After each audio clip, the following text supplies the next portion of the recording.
Welcome to Norse Code, the #1 podcast for your Minnesota Vikings. I am your host and producer. My name is James Pagoshnik. Thank you guys so much for listening. And at the other end of the tin cannon string, we have our analyst and co-host. You know him from numerous blogs and podcasts around the internet, most notably from theathletic.com. He is Mr. Useful Human, Arif Hassan. Arif, how are you doing on the first day of free agency, kind of? Yeah, first day, kind of. It hasn't... it's the negative second day of free agency. I wasn't going to, but Chelsea asked me if I wanted to run chores with her today, and that sounded pleasant until the snow started, and I couldn't because I had to stick to the computer in case something happened. And then, of course, nothing did from a Vikings perspective, so it was like a day wasted. A day wasted. That definitely describes what ended up happening today on the first day of free agency.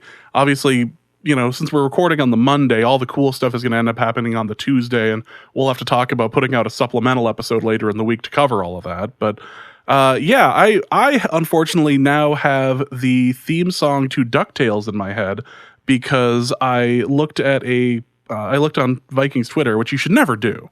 It's a silly place. It is a silly place. You should not be here. And there was a picture of Scrooge McDuck jumping into a big pile of money regarding the Yannick Ngakoue trade. And I was like, oh, yep, there it goes. I'm never going to be able to not associate that with that song. So I get to have that stuck in my head while I attempt a podcast. Fantastic. And now it's stuck in my head, and now it's stuck in the listeners' heads. Yep, it's a damn virus. It's like a little respect by erasure on the Scrubs episode. By the end of the episode, you'll all be singing it. Welcome to this episode of Norse Code. Obviously, we have plenty of stuff to talk about. We have some Vikings news, some Vikings releases, some rumored Vikings targets, and a fantastic mailbag. And we get to try to figure out what on earth Mickey Loomis and the Saints are doing involving voidable years. I'm really looking forward to that discussion because you can't keep the girlfriend and the mistress this long. It never goes well. It never does. Never once. But we will get to all of that later. But before we do, just want to thank you guys so much for listening to this episode. If you enjoy Norse Code and would like to hear bonus material of Arif and I just ranting about random things or potential bonus episodes, you can go over to patreon.com/Norse Code and you can access that. You can access those episodes over there. I want to thank a special person in particular, Reggie Wayne Peterson. Thank you so much for the support over on Patreon. You can also go to paypal.me/Norse Code as well and donate to the show. You can also go to norsecode.threadless.com like a fine, upstanding citizen did earlier today and pick up a Norse Code baby onesie.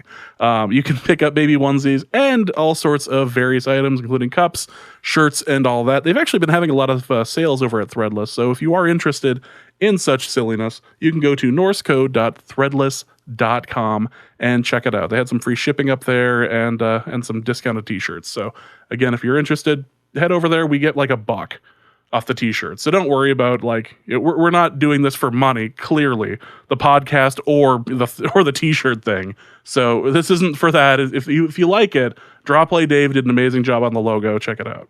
All right, let's get into the show. I kind of hurried through all that because we have so much content to go through. Real Vikings news.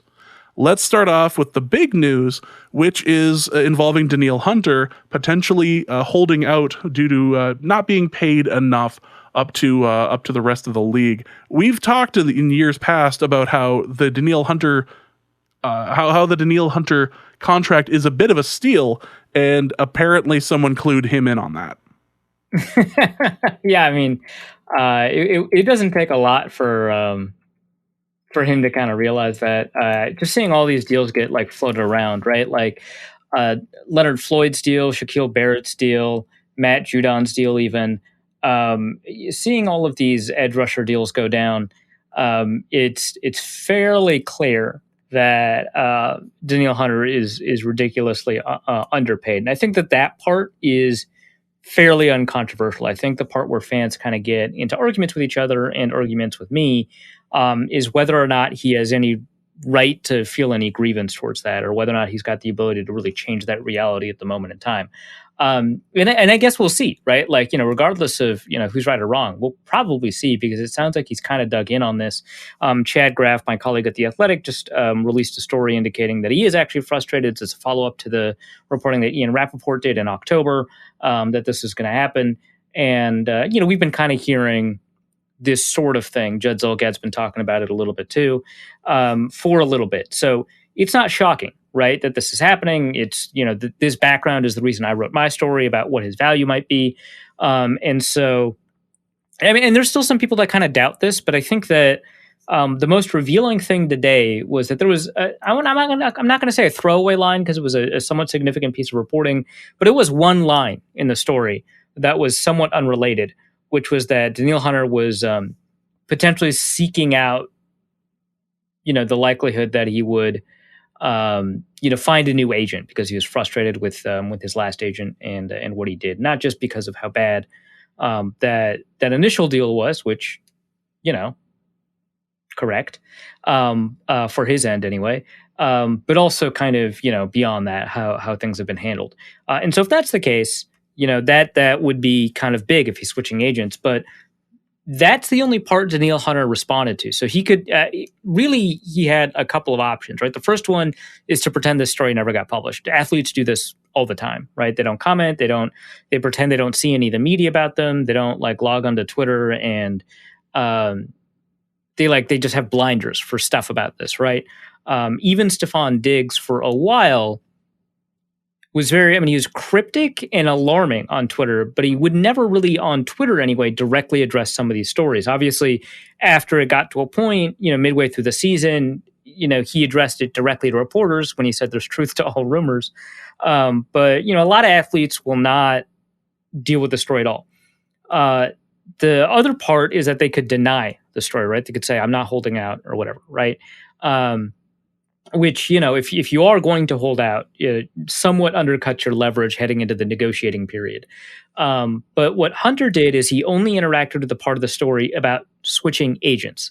And he functionally denied that part of the story.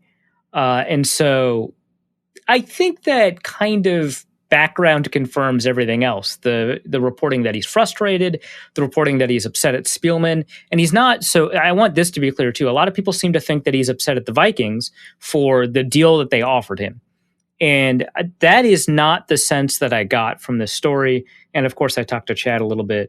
The sense I got was that he was frustrated with Spielman specifically for what Spielman said when directly asked about whether or not Hunter had approached him about a trade or about an offer. And that simple no was frustrating for whatever reason, maybe because he didn't feel like he was getting acknowledged, or maybe it felt like, he wasn't getting across kind of how serious he was, or that Spielman was downplaying his concerns, whatever, right? He was frustrated about that, not necessarily, he might be frustrated about the contract they offered him, but my sense from reading the story was that the frustration reported in the story is about the Spielman thing. So I want that to be clear too. So the fact that Hunter responded to the story but did not respond to questions about demanding a trade, potentially holding out, wanting more money, I think is fairly telling, right? So it sounds like he will attempt to leverage a holdout. And a lot of times players that attempt to leverage a holdout don't get to the holdout stage because they usually agree to a deal before that happens. Now, holdouts are obviously a lot more difficult now because teams can no longer forgive fines for missing camp, and the fines are fairly steep now.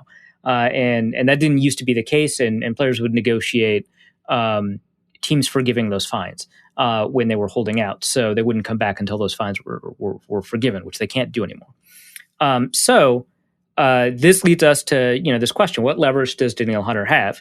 That's the exact same question as are the Vikings comfortable without playing him this year?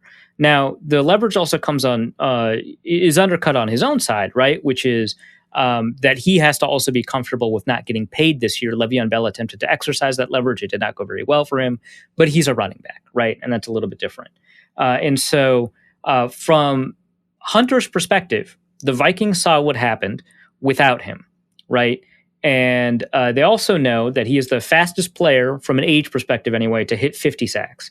okay, he is potentially on a Hall of Fame trajectory. Now, not every player that hits these milestones are necessarily on a trajectory, but I believe the record he broke was Von Miller's. I mean, that's not a bad precedent to set. So he is potentially, he's not there obviously, but he's potentially on a Hall of Fame trajectory, and he kind of sees himself that way. And obviously he's quite young, and he's got the ability to renegotiate a deal at 27 years old, which would be, or 20, I think 26, which I think, Myles Garrett negotiated his new deal at 27, Joey Bosa at 27. And so that's a pretty good time for you to secure another deal. So seeing how poorly the Vikings did from a pass rush perspective without him, seeing all of these comparable edge rushers like Bosa, like Garrett, now like Leonard Floyd and Shaquille Barrett, seeing all these comparable edge rushers just get paid more on average is pretty significant. I saw somebody say that, actually, the new money in his deal, the average is a little bit higher. And that's not true. First of all, because he secured a signing bonus with the old deal that he got paid out immediately. So that's part of the average. But even if you only took the cap hit, not the cash flow, but the cap hit from the last 3 years, that would only be $15.3 million as opposed to the average of $14.4 million when the deal was initially offered. And that's still significantly lower than some of these. And we don't know the structure of Leonard Floyd's contract, so maybe that's not a remarkable jumping off point. But you take a look at all of these contracts around the league, and I think it's fair to say that Hunter is getting paid a little bit over half of what his worth might be on the open market. And so that's where kind of the frustration comes from. And also, there's this secondary concern that the Vikings have that he's coming off of an injury, and that they would obviously rather have him play out this year as if it were a prove-it year, and then pay him based off of his performance in that year. And obviously, that's ideal for the team. Waiting to pay a player is obviously going to be better, but that doesn't mean that that's reasonable, right? What's reasonable is kind of whatever the two sides can come together to. And a lot of fans seem to think that whatever's reasonable is also whatever's best for the team. And I think that you have to think also that if you're Danielle Hunter, first of all, the guaranteed money is up. It's gone. So if the Vikings cut him today or tomorrow as of this recording, or maybe the day after before 3 p.m. Eastern, so 2 p.m. Central, if they cut him, which they won't, but if they cut him in that span, he doesn't see any more money. If they cut him on March 18th, he sees $3 million more. That's it. So he doesn't have any more guaranteed money on the deal. And so the Vikings are under no obligation to pay him any more money. And from his perspective, given how long NFL careers are, how likely it is that you're going to miss out, if you don't have a fully guaranteed contract or a contract guaranteed for injury, you make significantly less when you go on IR. With all of that in mind, he's going to want additional security because he doesn't have any security from his end. Now, there's structural security insofar as the fact that it is very unlikely that the Vikings would cut him. And if they wait until March 17th, 3 p.m. Of this year to cut him, that's $3 million more guaranteed. Plus, there's all of the cap space assurances, essentially. So he already has received the signing bonus money, but from an accounting perspective, if he gets cut, the Vikings have to eat more dead cap space. So they'll have to eat the $3 million that they guarantee, plus the 3 additional years that are left in actually 4 now because he had to restructure his deal last year. And signing bonus that'll accelerate into this year. And so his dead cap is not friendly. I think it's something like $10 million. So they would only save $2 million or something like that if they cut him. I'm going to double check that real quick. But from a functional guarantee standpoint, maybe it's not quite the same thing, but he's only obligated to receive. So the Vikings can actually save $5 million if they cut him. So actually, it's not. It's functionally guaranteed, but it's not as guaranteed, right? So that would mean that the rest of the years on the contract, I'm not going to say are fake, but are eminently negotiable in a way that they aren't. And so, from the perspective of the team, right, they don't have to have any loyalty to him except insofar as it affects their bottom line, and because they don't owe him any more money. And from his perspective, then he really wouldn't need to have that much more loyalty to them either, right? It's a reciprocal amount of loyalty. And so with that in mind, you probably should be able to negotiate for additional cap money and, withhold his services because neither team is honor bound by this contract. It is not morally worse for the Vikings to cut him than it is for him to hold out, I think. From my perspective, obviously people can disagree, but I think that given that the Vikings have a lot of availability to cut him, I would imagine that this is morally very similar because, it hurts the Vikings to cut him, but it also hurts Hunter to not play. So there's all that, right? So he wants to negotiate more security because he just had a huge reminder of how insecure life in the NFL can be. And the Vikings have had the same reminder, so it's obviously not going to be cut and dry. But the question really is, would you rather have Leonard Floyd, let's say, at his current state, or Danielle Hunter at his current state? Or what about Bud Dupree, in actually worse player? Like he's got pretty decent sack numbers. He actually has even pretty decent pressure numbers, but he also had an extraordinary high number of his pressures come completely unblocked. Pittsburgh has one of the blitz happiest defenses in the league. They also have some of the best defensive linemen in the league. TJ Watt was 1 or 2 in terms of edge rusher performance this year, and he was blocked. And then you had Cameron Hayward and Stephon Tuitt and not Javon Hargrave, Tyson Alualu. And they did a really remarkable job. And so they helped free up, along with all the blitzing from that rotating linebacker core that kept getting injured, from Mike Hilton. Because of that, Bud Dupree got a lot of unblocked pressures. He gets paid more than Danielle Hunter. So would you rather have Bud Dupree as he is, Leonard Floyd as he is, or Danielle Hunter as he is right now on your roster? And now with a bit of breaking news, which is going to result in some fantastic Christmas episode material, we are now going to talk about Delvin Tomlinson, a nose tackle who has now been signed to the Minnesota Vikings. Arif, you have some strong feelings on this. I don't know what you're talking about. No, not at all. I was surprised by the news, and of course broke during recording the podcast. And so, of course, if you listen to the Patreon, you'll get the Christmas episode, and you might hear some choice words. But that is entirely because, of course, I was surprised. I think that this is a fairly unwise and maybe baffling move from the Vikings, he's a nose tackle. I can't hide it, man. They just signed another nose tackle. No, I mean, it's not like they have a nose tackle coming back next year.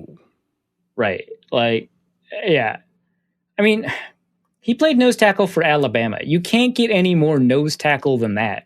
His pressure rate for a nose tackle is not bad. It's not good, right? It's not like Kenny Clark or anything like that, but it's not bad. But that's like for a nose tackle. For a 3 technique to win with quick, I mean, he just doesn't have that. I mean, he's 6'2", 317 pounds officially listed. I think he's actually a bit bigger than that.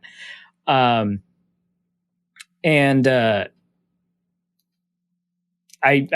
don't see it. He doesn't have the quickness. He obviously has the strength, but I don't think that he's got the agility to effectively pressure up the middle through the B gap. I think that he does pretty well at the A gap, but man, this and it's 2 years, $22 million, $20 million guaranteed. It sounded like, right?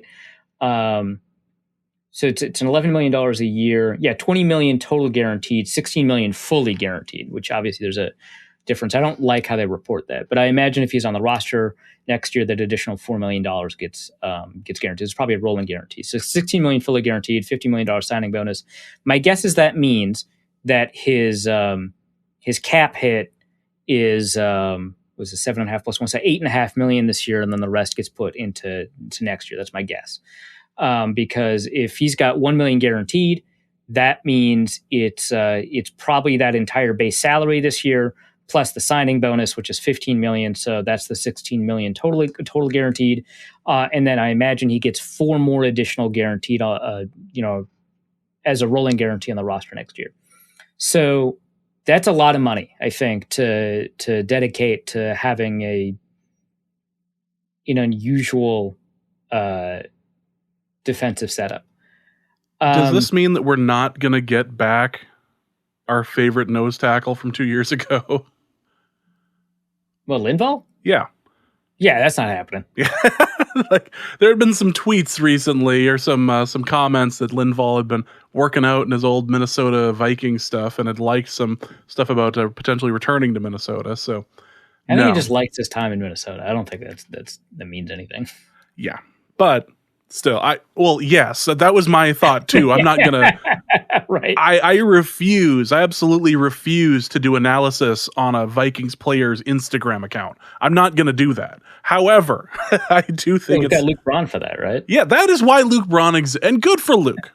Good for Luke. Good for Luke for having content, but I'm not gonna go into that. So, but yeah, it's like I had seen that. It's like, yeah, that's probably not gonna happen. But I mean, there was a massive hole there last year because the Vikings had planned for something and then couldn't do it anymore. This seems like an odd move, but it's not like the offensive line needs any work or anything like that. Well, so it's a very like what you might do in Madden sort of move, or at least older Madden. I don't think this would work in any of the newer Maddens, but like he's a defensive tackle. He's got a pretty high rating because he's a pretty good nose tackle. So he's a good defensive tackle. The Vikings need a good defensive tackle. Boom, there you go.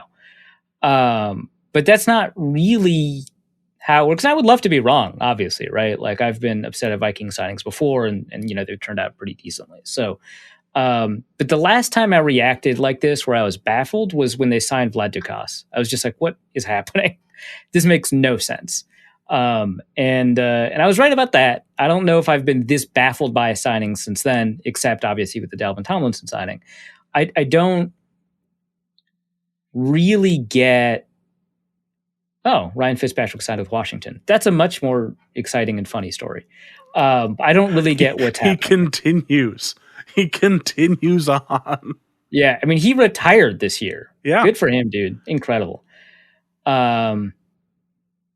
But yeah, I mean, okay. So obviously, I respect Courtney Cronin a lot, and obviously, I think she knows football pretty well. But I don't really understand the phrasing of her tweets, where she says, "I'm told the Vikings are looking at him to shore up the 3-technique defensive tackle spot that would solidify 3 position on the DL with another need for edge. He's got position flexibility inside, and I mean, she's relaying what she's been told, so it's not as if it's like necessarily her opinion, but like, his pressure comes from the A-gap, and it's because he's a powerful nose tackle that does a pretty decent job getting movement up front. He's got more pressures than Jaleel Johnson and Shamar Stephen combined, but that's not really the bar you're looking for. You're looking for an effective 3-technique, and you sink $11 million a year, 8.5 this year, into a player. It's unlikely, I think, especially in a year where $8.5 million means a little bit more in terms of the cap space. I think it's unlikely that you're probably going to seek like a first or second round guy. And I thought that the Vikings should grab a defensive tackle in free agency because the draft was just not good at that position. This is just not the direction I would have gone in. I thought that there were a bunch of better options. I kind of liked Kerry Hyder. I liked Ndamukong Suh, who does play nose tackle, but he has demonstrated that he can get pressure from the 3-technique position. There were a lot of mid-range options that probably would have cost less. I mean, we'll see if they do end up costing less, but there are a lot of mid-range options that, Larry Ogunjobi is another example of a nose tackle who I think can play 3-technique. This is not that kind of player to me. So I find it pretty bizarre. Obviously, I'll be breaking down the signing from a film perspective. Maybe it'll change my mind, but I'll take a look for what he does, from the Giants' perspective, especially when he's rushing from the 3-technique spot. Yeah. Interesting signing. I like the fact that Ian Rappaport had mentioned that the Packers actually last year had tried to trade for him. So if there's one silver lining out of this, is that the Packers really liked him, and now they have to play him twice a year, according to Rappaport, to finish the tweet from Rappaport. But that's like the one solid part of this. Although it seems odd to me, but let's move on to other Vikings news, including Anthony Barr is now going to have a restructured contract, which will make him a free agent next year. Yeah, because there's I don't know if it's a void year or if he's just, or if it just completely gets rid of those years. But yeah, that's true. They converted his. It would have to be a void year because they converted some of his salary. Um, the new structure, which is not listed in over the cap yet, so I'm going to have to find it somewhere. But the new structure reduces his cap hit from 15 million to, I think, what is it, 12.5 million. Which, taking a look at the rest of his signing bonus, what he had like 9.8 left or something like that. I don't know. Yeah, 9.8. That fits in line with what his cap number is this year. So yeah. Sorry, I'm just getting all of these tweets disagreeing with me about Dalvin Tomlinson. I'll respond to them later. Yeah, so that frees up a fair amount of space. It does mean that the Vikings might be able to pursue some kind of replacement option for him, somebody that does the same things he does. But the unfortunate thing is that the reason that he was able to command this kind of salary, aside from, kind of the bonus of coming back from the Jets and the Vikings being kind of surprised that he was available and so on, is because he's kind of unique. There's about two other players that I can think of that do something similar. Kyle Van Noy, Hassan Reddick. And those guys are both free agents. They both, and I don't think the Vikings are signing Hassan Reddick, and Kyle Van Noy is already signed with the team. So, yeah. So I don't know that there's many players in the NFL that are like that. Maybe you could say Donta Hightower, but I don't really think so because Barr offers a lot more in coverage than Hightower does, which I know surprises some Vikings fans because he's not remarkably well known for being a coverage linebacker, but he's a much better coverage linebacker than Hightower. So his ability to kind of rush the passer and then play traditional off ball at different times, we might be seeing that from Chase Winovich as kind of his career progresses. He's being used more as a rusher, even when he kind of rushes from the off ball position. But yeah, that's kind of and that's what the Steelers want to do with Vince Williams. I'm not confident that that they can. He's not really a coverage guy either. So it's difficult to replace him because he does off-ball stuff well and he blitzes well and he forces one-on-one matchups. But maybe the Vikings are going to try and experiment with finding those kinds of guys, or they're going to have to change whatever they do to try and force one-on-one matchups. So, they freed up enough space to sign Dalvin Tomlinson. Sorry, I can't get away from that. It's so immediate. It's not even like it's an awful move. It's just so immediate, right? That I just have to... You're just dealing with it at this point. You you're at the festival and you took something you shouldn't have, and now you're just kind of stuck in the tent right now.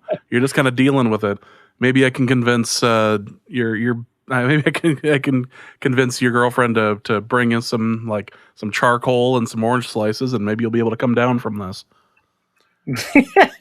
I'm flying, dude. Rashad Hill also has a 1-year deal, and that was just announced, I believe, earlier today. Yeah, this is actually a good deal. It's not like offsetting, right? But it's a pretty good deal. I thought he was going to get a better deal in free agency because I don't think he's a starter quality guy necessarily. Although if he turns into one, that wouldn't shock me either. But I think that he was one of the top backups in the NFL at tackle. That's a fairly valuable thing to have. And so I thought that they wouldn't be able to pay him enough to keep him. But then a bunch of tackles got cut, flooded the tackle market essentially. So Eric Fisher, Mitchell Schwartz, and a couple of other. I mean, it was a really good tackle market. And it probably depressed his value, which is one of many reasons I imagine that he only took a 1-year deal with the Vikings so that he can hit the market next year. And then also this is kind of an area where you can truly have a prove it year, where he doesn't have the capacity to demonstrate that he's a starting guy hitting free agency. So he gets this year and he might be able to compete for a starting spot on the offensive line, which I think worries Vikings fans when it's phrased that way. And I think it probably should. Again, I value him a lot. I think that he's pretty good. We don't have the numbers on his deal, so we don't know if they overpaid or underpaid or whatever. But if he starts, I think that that's likely a worse sign than it is a better sign.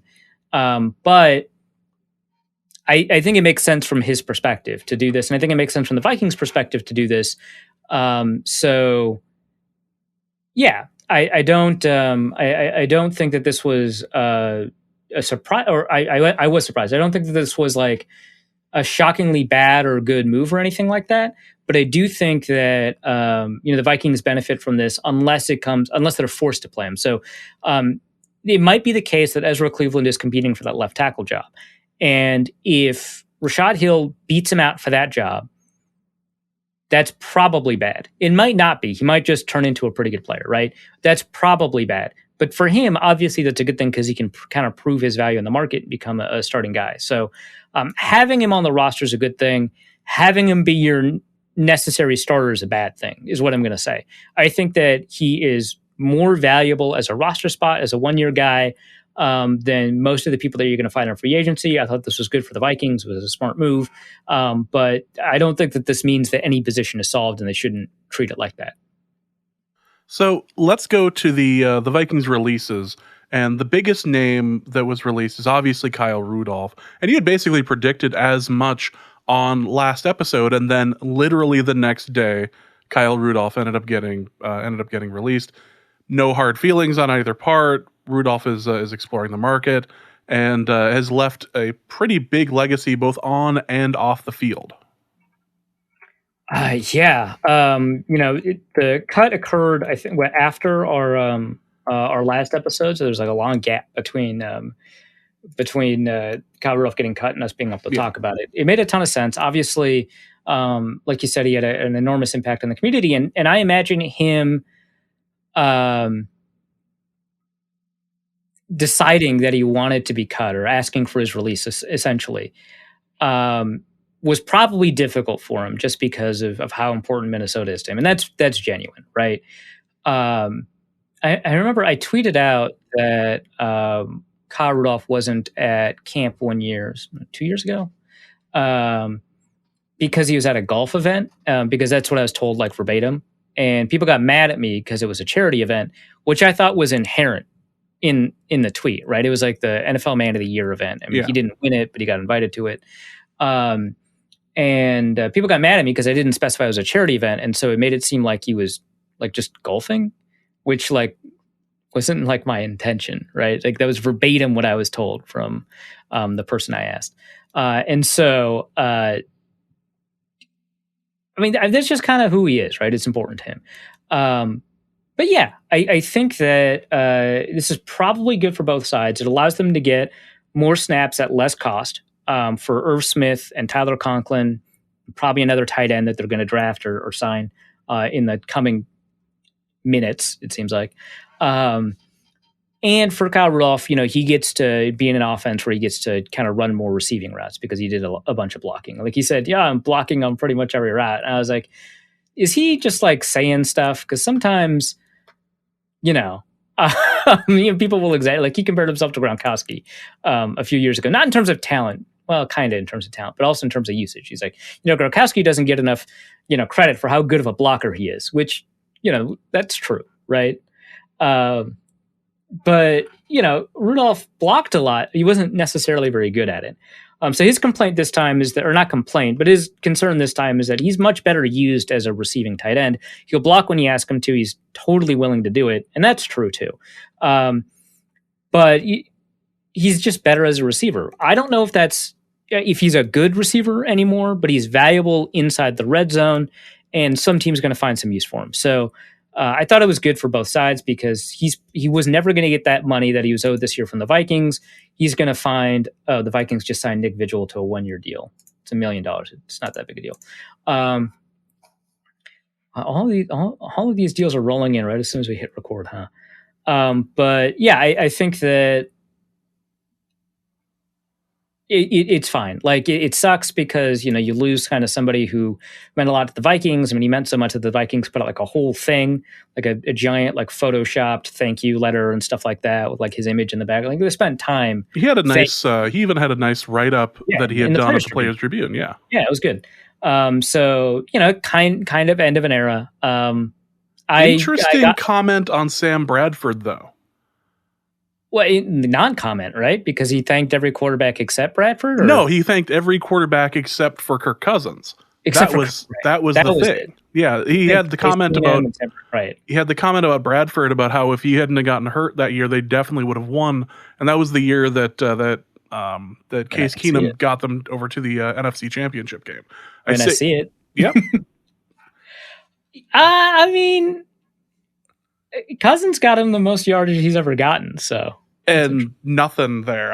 It was the one thing that you could really like point to in that whole thing is like there may be some dirty laundry there, but otherwise Kyle Rudolph came off really professional and everything for both that notice. Again, he's been repeatedly nominated for NFL Man of the Year. Arguably should have won it a couple of times. So I mean, you create a kids cancer center, or at least associate yourself with that, and automatically you feel like you should be in the top 5 for that. But what do I know? I didn't lose any money gambling on it, that I'm willing to admit. Not that you should be able to gamble on such things. That would be wrong. That would be wrong. Vikings also released Riley Reif and Dan Bailey for, I suppose, 2 entirely different reasons. Right. I mean, Dan Bailey also cost too much money, but he also did not put in a good year and a half. So the Dan Bailey one made a ton of sense. The Riley Reif one we saw coming because he took so much cap space. I think it was over $15 million. And that one is tough because Riley Reif put in probably the best year that he's ever put in the NFL, certainly in a Vikings uniform. It was a really good year. I thought he might have played better than Brian O'Neill did this year. And so I think he did, actually. I mean, I think Brian O'Neill is just a better player. I think projecting going forward, who's going to do better in 2021, I'd say it's probably Brian O'Neill. But it's tough, right? Because the Vikings need offensive linemen, and then they had to get rid of one, and so now they need one more. Again, it makes sense, right? You could see it coming. We talked about it a lot.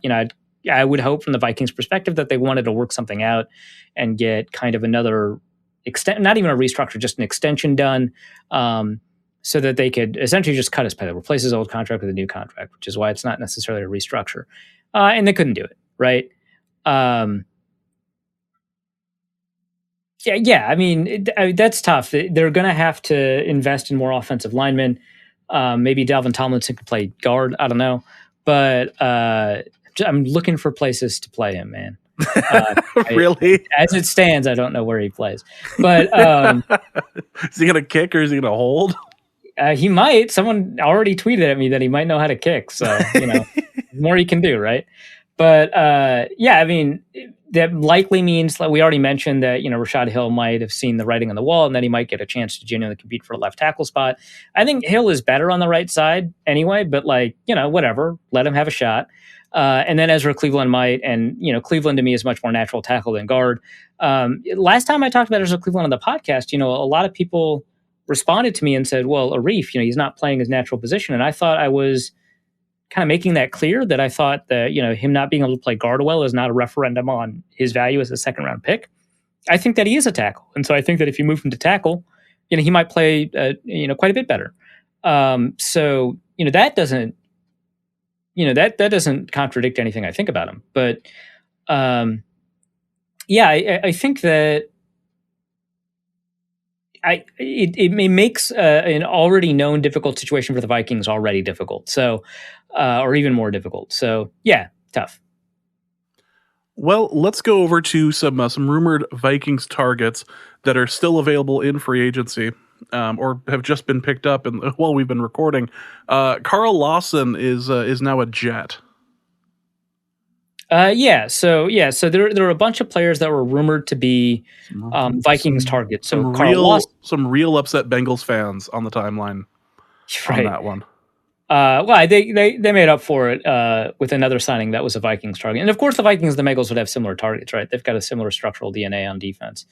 But Carl Lawson, who's both a relationship with Mike Zimmer and Paul Gunther, who's now Vikings defensive assistant, was a target. He, I think he only had 5.5 sacks last year, but he led the league in quarterback hits. He led all right-sided edge rushers in pressures from both PFF and, I believe, Sport Radar.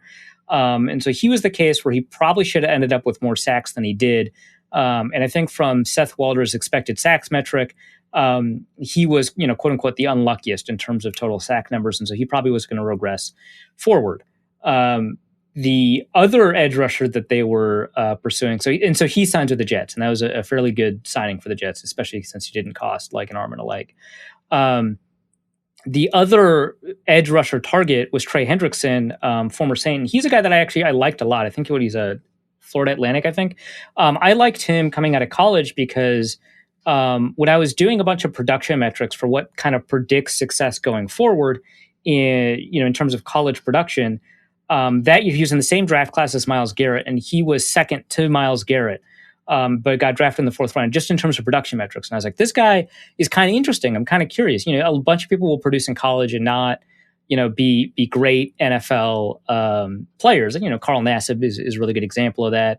There's a couple of other players. I think, was it the guy from Kansas State that also actually ended up with Jordan Willis?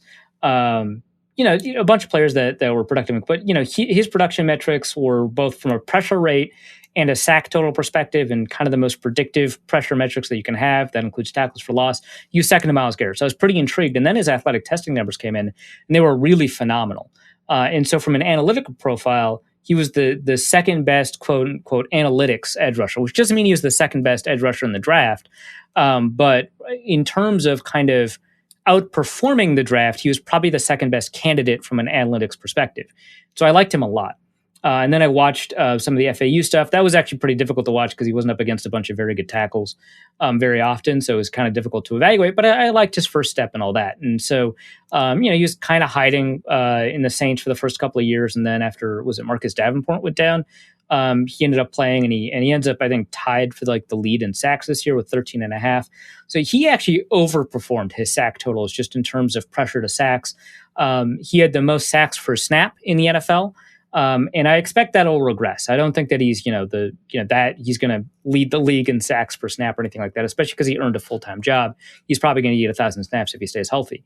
But I think that he is a similarly good player to Carl Lawson, and they're at the opposite ends of the spectrum. I think that they're both kind of 8 sack a year kind of guys, and that's fine if you want to put them opposite Danielle Hunter, assuming that he plays for the Vikings. And so I would have really liked that, but the Bengals ended up signing him. You don't get it. And then at the top of the day, there's a report from my colleague again, Chad Graff, who I actually heard it like an hour beforehand, the Shaquille Griffin thing. So Joe Thuney and Shaquille Griffin were rumored to be, big name Vikings targets, which is difficult, right? Because the Vikings don't have a ton of cap space, but the deal doesn't get signed until the 17th. They've got a couple of days to kind of work it out. You could do something like an Anthony Barr restructure, right? To get them under the cap and sign these guys and make sure that their initial cap hit in year one is not that bad. Right, like the most recent deal the Vikings signed, Dalvin Tomlinson, is only maybe $8.5 million in the first year, even though his average is 11. And you can make it even kind of more dramatically with someone like a Joe Thuney who signed a 5-year contract. You can make it even dramatically much smaller. And so, he signed a $16 million a year deal with the Chiefs. But I wouldn't be shocked if he signed like a $20 million signing bonus, maybe. And so that would be I don't know what his numbers are, but if it's a $20 million signing bonus, that's $4 million a year against the cap, plus $1 million in base, that's $5 million, right, this year against the cap. Like, you can do that and still pay this guy, gobs of money. So those are the two rumors. It gets announced pretty early that he signs with the Chiefs. Joe Thuney, I heard about from some of the other members of the Vikings blogiverse yesterday, but I talked about it with some other people today, and it sounded like that was real steam, that he was an actual target. And by steam, I don't mean that Thuney was interested. I just mean that the Vikings were interested. And then Shaquille Griffin is still kind of on the radar. Chad Graff reported it this morning. I brought it up to him actually before he published this article, and he said he heard the same thing, and so he published it, and that seems to be kind of going. So Lawson, a target, goes to the Jets. Thuney, a target, goes to the Chiefs. Hendrickson, a target, he goes to the Bengals. So after that, you've got 3 other targets. Shaquille Griffin, I already mentioned. He'd be kind of interesting. He's an outside-only kind of guy. I know he's got really good numbers in every metric. I think he had a 38.5-inch broad or vertical, 11-foot broad jump, 4.38 40, and a sub 7 second, like a 6.87 or something like that, 3-cone. So he's good in every, and 32.1/8 arms, or 32.4 or something like that. So he's tall, he's long, he's agile, he's explosive, he's fast, right? So he's got every athletic metric. It's very much like a Xavier Rhodes that can turn a corner, but he doesn't play as quick as he tests. So he's really a pure outside guy. He plays pretty well on the outside. Last year wasn't his best year, but he's had some pretty decent years.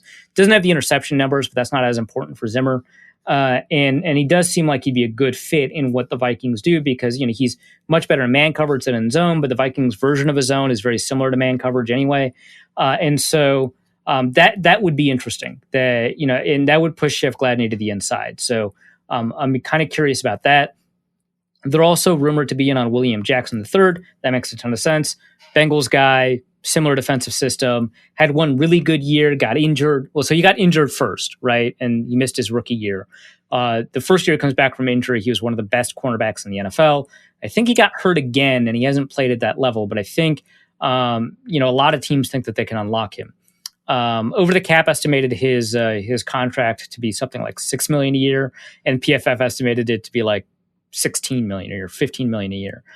So that's the two are not usually that far apart when they project contracts. So that one's pretty interesting.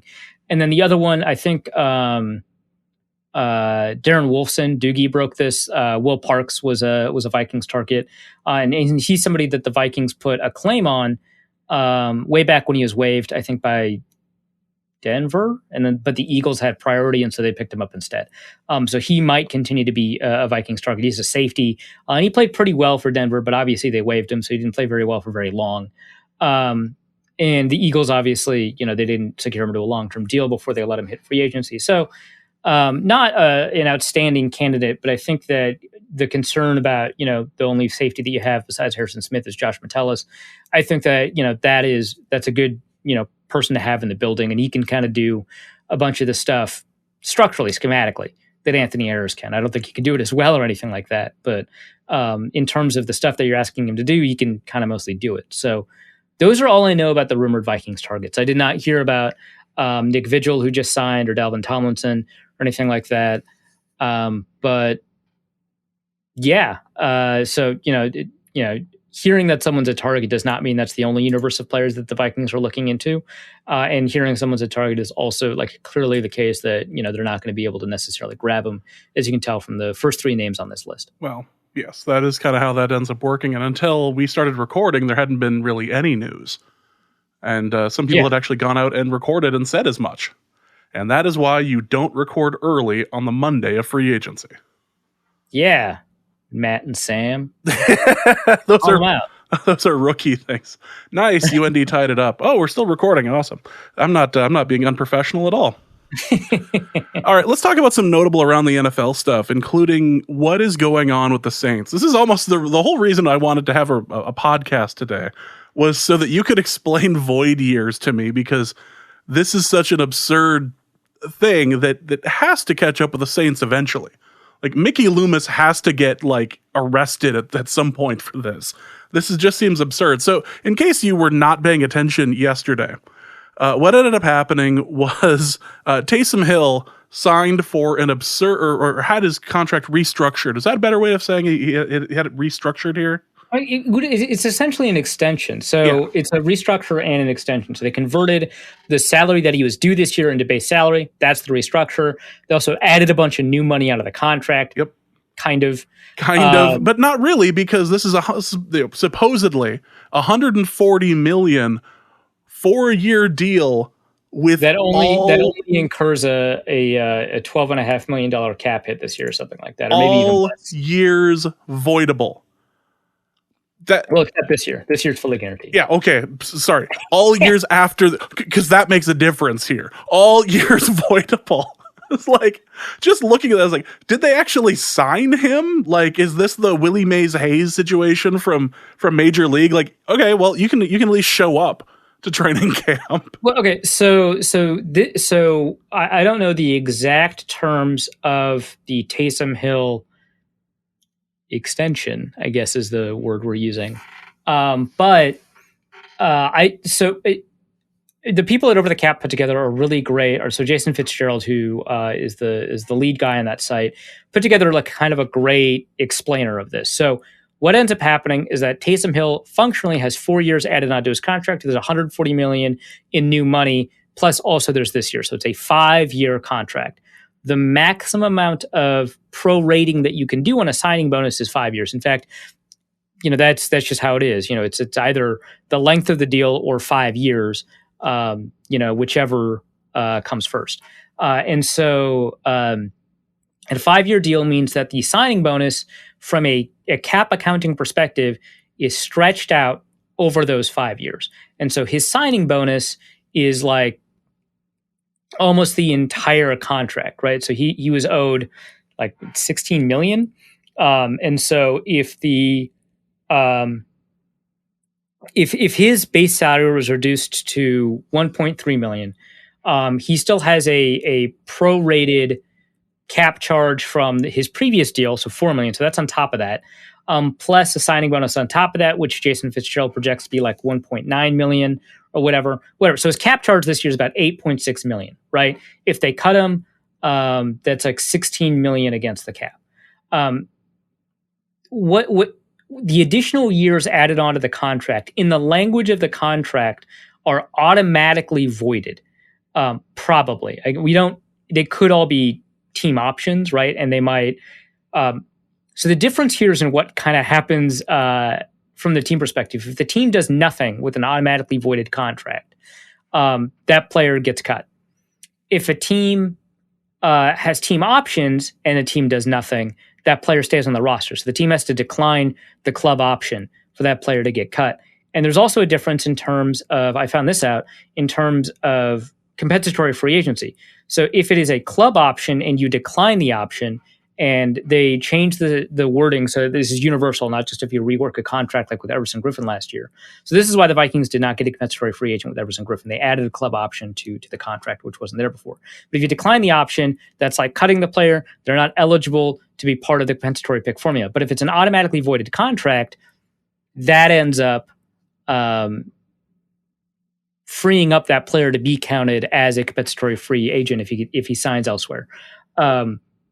So the way Jason Fitzgerald wrote out this contract potentially is his cap hit this year is $8.6 million, his base salary is $1.3, and his roster bonus, $1.4, whatever, right? But next year, his cap charge is even lower. So $2.5 million. They don't have to deal with the signing bonus from his last deal anymore. So that no longer counts against his hit. And so 2.5 with a restructure bonus of 1.9. So it's 4.4 million in cap charge. Then in 2023, he has a roster bonus of potentially $40 million. And that actually makes a lot of sense. If he's the starting quarterback for 2 years and they decide he's a good starter, you absolutely want this guy at $45 million in terms of cap hit. If he's a good starting quarterback, you want him at $45 million or $46 million, I guess is what it would be. Especially in the 2023 environment, which is probably going to be $240, $250 million in cap space. So that's what it is. And so the team can decline to void the contract, I believe, in 2023 and on like the third day of the second day of the league year or whatever in 2023. So like March 18th or 19th or whenever that is, he gets guaranteed $40 million. And that's when that activates. But if they do nothing, he just gets cut. And then they take all of the signing bonus that they saved up and cheated away, and they take all of that in 2022. So they only have to take a $1.9 million signing bonus hit to their cap this year. And in theory, only a $1.9 million signing bonus to their cap next year. But if they do cut him next year, right, or if they do let the automatically voided year void, then they have to take all 4 of those years all at once. So it's a trick, but it's not like cheating. It only frees up this year to a certain amount, and you just shift the amount that it matters to another year in the case that you cut the player. And I think a lot of teams, I think the Arizona Cardinals did this with the contract too. I think a lot of teams are doing that because of the nature of the cap hit this year versus the cap hit next year. So if they cut him next year, it's whatever 1.9 is times 4. That's $8 million, let's just say. It's an $8 million dead cap next year if they cut him. So that's what they have to deal with if they let the automatically voided contract void is that they take on an $8 million cap hit. So they're borrowing from future years, which is what signing bonuses always do. But instead of borrowing from multiple future years, they're pushing it all into 1 year. So they're taking 1/5 of the cap hit this year and 4/5 of it next year is essentially what this contract is doing, unless they like what he's done. He wins the quarterback competition against Jameis Winston, who also just re-signed with the Saints. And then they don't decide to cut him or let the contract void. So that's what it is. The void year creates a legal contract structure that is 5 years long that allows you, or the void years, that allows you to spread the signing bonus out over those years. So you only have to take whatever the fraction of those years is, in this case 5, so 1/5 of that signing bonus against your cap this year. And then whenever that contract voids, all of that accelerates into the current year of the cap. And so because he has a signing bonus of, let's say, 10 million, just to make the numbers easy, you only have to deal with 2 million of it this year. And when it voids, you have to deal with 8 million of it next year. But if you don't void it, you only have to deal with 2 million of it next year. And if it voids next year, that's only 6 million. So hopefully that all made sense. I'm going to link to this article in the show notes, which again is going to be on dailynorseman.com, where we post the podcast. So all of that is fine. And it's a fine explanation, and I get it. However, the Saints are paying Taysom Hill still a fair amount of money, along with now Jameis Winston, who has re-signed with the team. And re-signed for a hell of a lot less than he could have got. The Bears, I wonder what the Bears offered him. And he still turned them down and went, I'm going to New Orleans instead. That's interesting. Yeah, actually. What did they offer him? Like, this isn't a situation where the Eagles and the Colts and the Eagles are they offered 3 first-rounders for when. No, they didn't. Not anywhere near. I'm just curious, what on earth was the compensation package there? Because it's not like and Jameis Winston has to compete against like the coach's son, right? Like the Saints clearly love Taysom Hill, and he has to compete versus like the Bears are just through with Trubisky, right? Yeah, Trubisky's gone, and right. Foles is still there because Foles is getting paid a pretty decent money. Would you rather compete against the teacher's pet or Nick Foles? I mean, the Saints must have offered something interesting, like to lure him away from what is probably, especially because Allen Robinson got tagged. So you can, Michael Thomas is there, but for the type of player that Jameis Winston is, I would rather pair him with Allen Robinson, right? For hilarity's sake, I was really hoping for Chicago for him. All right, so the Jameis Winston deal was, I agree, much funnier. We still don't know what a post-LASIK Jameis looks like. Now that he can see the field, maybe he won't throw the picks. He just wants to be able to see those W's. Right. You can taste them. You can eat with your eyes first, right? Yes. Oh, wow. Yeah, I thought I had something there, and you were much better. Brought it home. Yeah. So his contract is $5.5 million guaranteed, and incentives raised it to $12 million, which is not starting quarterback money. Like, you got to be paid $20 million to be considered a starter, right? Which there's another quarterback deal that was signed recently that was below $20 million. So. And then Ryan Fitzpatrick just signed a deal that was below $20 million as well. But $5.5 million with incentives that raise it to $12 million. So the incentives don't even raise it to $20 million. So if he starts every game of the season, goes to the Super Bowl, and makes the All-Pro team and the Pro Bowl team, like if he ends up having a Drew Brees year, I guess, he only makes $12 million. Obviously, he'll make that again in the next contract he negotiates, but even the incentives don't raise it to starting quarterback money. He was not in a position to negotiate enough for even because in theory, the Saints could have offered like $40 million in incentives. And if he hits every incentive, how could they possibly be mad? Right. Now we owe you $40 million now that you made the All-Pro team and took us to the Super Bowl. That's not upsetting. Right. But he didn't even have the leverage to negotiate that. So the Bears must not have tried very hard, or are just such a uninteresting environment, which that doesn't make a ton of sense to me. I think if you're a quarterback, the Bears are a really I mean, I guess the Saints are unique because you get to learn from Sean Payton, and he's considered to be a quarterback guru despite only having ever developed the one quarterback. But he's an offensive genius, right? And the Bears, we don't necessarily have that guarantee, but you've got a great set of skill players. That offensive line's much better than it was 2 years ago, and a good defense that you don't have to keep chasing games, right? That I think is an appealing spot if you're a quarterback, because you're not going to get competition from Nick Foles, right? So you get to throw to Allen Robinson and Darnell Mooney, who looks pretty good. You've got Cole Kmet, who's kind of up and coming. He doesn't look bad. You've got options for you offensively. They might even get you another guy, a wide receiver in the draft. And you're probably fine with that. And then you've got that defense to fall back on. The Saints, obviously, they've got Michael Thomas. I don't know that the rest of that receiving group is that interesting. Maybe you could be kind of excited about the rookie tight end. I just traded for him in fantasy, so I guess I'm reasonably excited about him, but I just forgot his name, so I can't have been too excited. What's his name? Well, whatever. Adam Trotman. You could be, but it's not the same as throwing to Allen Robinson, I think. So it's a reasonably interesting spot, but I guess it wasn't interesting enough how could they have been suitors for Jameis Winston and offered less than $5.5 million guaranteed? I don't know. They must not have been serious suitors. It's like the multiple reporters said today that the Vikings wanted Chad Beebe back, but they didn't want to place a second round tender on him, which is like $3 million. How much did they really want him back? If they wanted him, but they didn't want him. Yeah.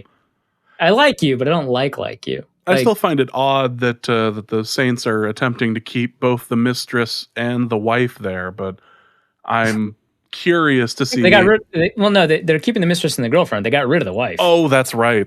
Yeah, she's gone. The wife decided to leave, and we'll talk about that a bit in the mailbag. But yeah, that's something. Also, the Patriots have decided to win free agency by spending as much money as humanly possible, including grabbing Nelson Aguilar. Yeah, the 2-year wonder, but non-consecutive years. Yes. Yeah, they spent a lot. So they added Jonnu Smith, a pretty hefty deal. Matt Judon, a pretty hefty deal. Devon Godchaux, a pretty decent nose. I don't think PFF likes him, but he's actually a pretty decent nose tackle. They added Henry Anderson, who I think has a lot of upside. They traded for Trent Brown, and then the other deals were not as big. Jalen Mills, Kendrick Bourne, Nelson Aguilar. Nelson Aguilar had a really good year as a deep threat last year for the Raiders. He outperformed Henry Ruggs, who's supposed to be the deep threat. And he turned that good year into a contract. Obviously, he was mostly bad at the Eagles, famously so, memily so. But he did have the one good year from the slot. He made Carson Wentz, right? He even made Carson Wentz look good. I mean, how could you hate that? But yeah, 2 non-consecutive good years out of a 5-year career, I want to say. So there's something there. I don't know if that's going to try. The Patriots should probably still invest in a wide receiver, but they've got a really interesting group, right? Because they've got Julian Edelman, Jacoby Myers, N'Keal Harry, Nelson Aguilar, Kendrick Bourne, and Julian Edelman is on the back end of his career. Kendrick Bourne is a strangely good red zone guy. And I don't know what else they have besides the tight end, Jonnu Smith, that they just signed. So, which Belichick wants to let you know, they don't see him as a receiver. They see him as a tight end. When the Patriots played against the Titans, a reporter asked, hey, do you see Jonnu Smith as just a big wide receiver? How do you cover him? It was meant to be a compliment, right? That he's a big wide receiver. And so he's this matchup nightmare because he can play the receiving role as well as a receiver. And Bill Belichick was absolutely not. He's a phenomenal blocker. So wants to let you know that he thinks he's a really good blocker too. So, the Patriots loaded up. Was it Charles McDonald said the Patriots spent 1 year in the projects and they never want to go back? Yeah, something like that. Belichick and on I believe it was on Pat McAfee today too. It was Belichick was no, we're done here. We've got a bunch of. Belichick has one losing season in 20 years, and he's no, I'm not feeling this. Is this what this is like? This sucks. Yeah, we're done here. The Jets also have a couple of interesting signings with Carl Lawson and Corey Davis. Yeah, I like the Corey Davis signing a lot. I thought that, he had a really good year. He is, if I'm going to criticize Nelson Aguilar for being a 2-year wonder and 9 consecutive years, I should at least point out that Corey Davis is like 1.5 good years. But watching him play versus watching Aguilar play, Davis feels a lot more sustainable, especially because he was able to produce at points where AJ Brown wasn't available. And so that's fairly meaningful to me. And he produced in ways that I think are sustainable and repeatable. I think he just turned on a switch, right? So I think it's less a fluke year and a half, so it's 2 consecutive years essentially, and more he kind of figured out what he needed to be good. He's not worth the draft pick that the Titans spent on him as a first-round pick, but he's a really good wide receiver too to have, especially after having lost, like Robbie Anderson and them in free agency last year. This is good because like the whole point, if they are really invested in Sam Darnold, the whole point is that you probably give him a decent enough supporting cast that you can actually evaluate him.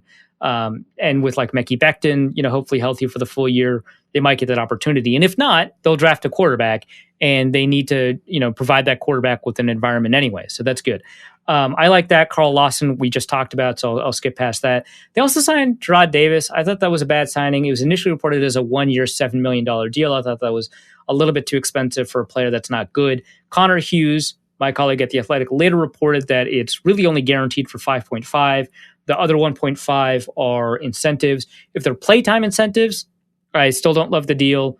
Although he wouldn't cost that against the cap this year, because the way incentives work with the cap is whether or not they're likely to be earned or not likely to be earned. So NLTBE versus LTBE.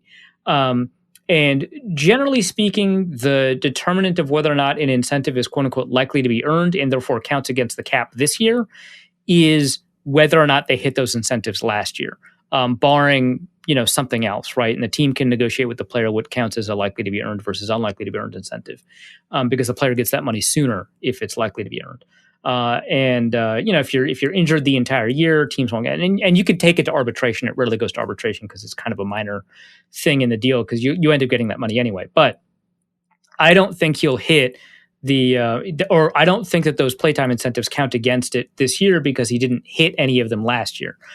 So it might only be a $5.5 million cap hit, in which case it's a little bit more justifiable. But it is weird, right? Because at 9:30 this or Eastern time, so 10:30. How does time work? Whatever time it is in God's country, Florio published a piece saying Gerard Davis is getting hype in free agency. Who knows? Maybe he signs an 1-year, $7 million deal, which wow, that's pretty specific, dude. That is one of those oddly specific things. Yeah, I think maybe you got some talking points from the agent beforehand. Yeah, and then he also said teams see Gerard Davis as somebody who was not used correctly with the Lions. And I was like, oh, they're just going to say this after he eventually signs with whatever team overpays for him. Albert Beer tweets out a deal, and then he quote tweets his own tweet to say, which that's not a dig. I do that all the time. To say, the Jets think that he wasn't used correctly. And it's just like, oh, well, clearly you just got some talking points for you. You just repeated them early. No, I mean, I can understand if you're hey, he was bad under Matt Patricia, who wasn't. And even Darius Slay looked pretty bad under Matt Patricia. So I get it. But he also looked bad under Terrell Austin, who's a known good defensive coordinator. And also the ways that he looked bad are not he looked bad at every element of his job. I don't know that you could place him somewhere that he would look good. So I don't really get it, but fine, whatever. It's only $5.5 million, I guess. So after that one, the Jags also don't seem to know what the hell they're doing, but they are spending a lot. Yeah, they're getting a lot of players. They spent $7 million on Jamal Agnew's a returner. They paid a little bit extra, I think, for Philip Dorsett, more than they should have. And he didn't play at all last year. He's coming off of a foot injury. His 2019 wasn't very good. So it's really based off of his 2018, which is a little bit of a stretch. Carlos Hyde, I put it down as a whatever signing. I didn't like it, but it is only $3 million. So James Robinson is still going to get all of those carries. So I guess that's not a terrible part of the signing, but it's not appealing to me. And then Roy Robertson Harris, I think they overpaid him. The good signing, I think, was Rayshon Jenkins. I think that he was somebody who was likely to be undervalued in the market. Looks like he was. The issue is that, he might only be a box safety. And so we'll kind of see if they know how to use him. But for the most part, the Jaguars just kind of got a bunch of players, and it didn't really seem like they had. My friend Jonathan Shipley wrote over at Jaguars Maven over at Sports Illustrated about the types of players that they'll sign, and they'll sign players that they have previous relationships with as coaches. So Darrell Bevel has relationships with Jamal Agnew. Carlos Hyde has a relationship with Urban Meyer, and so on and so forth. So that's the strategy, is to get players that they know, because they can't get them in the building because of like restrictions this year, right? So they wanted to, especially this year where there's a lot more uncertainty, get players that they were familiar with, and that's exactly kind of what they did. But I still don't think that there's a clear team vision. There's just a acquisition vision, which is we should get people we know, and not we should have an understanding of what the team should look like to be successful. So another one that we should mention here is the Vikings sack leader last year is now a Raider for $13 million a year. Normally that would be like an interesting, but like 3.5 sacks. Oof. Yeah, well. But yeah. This was all just a ploy so I can have the Yannick Ngakoue trade one more time be an episode title, isn't that? Yeah.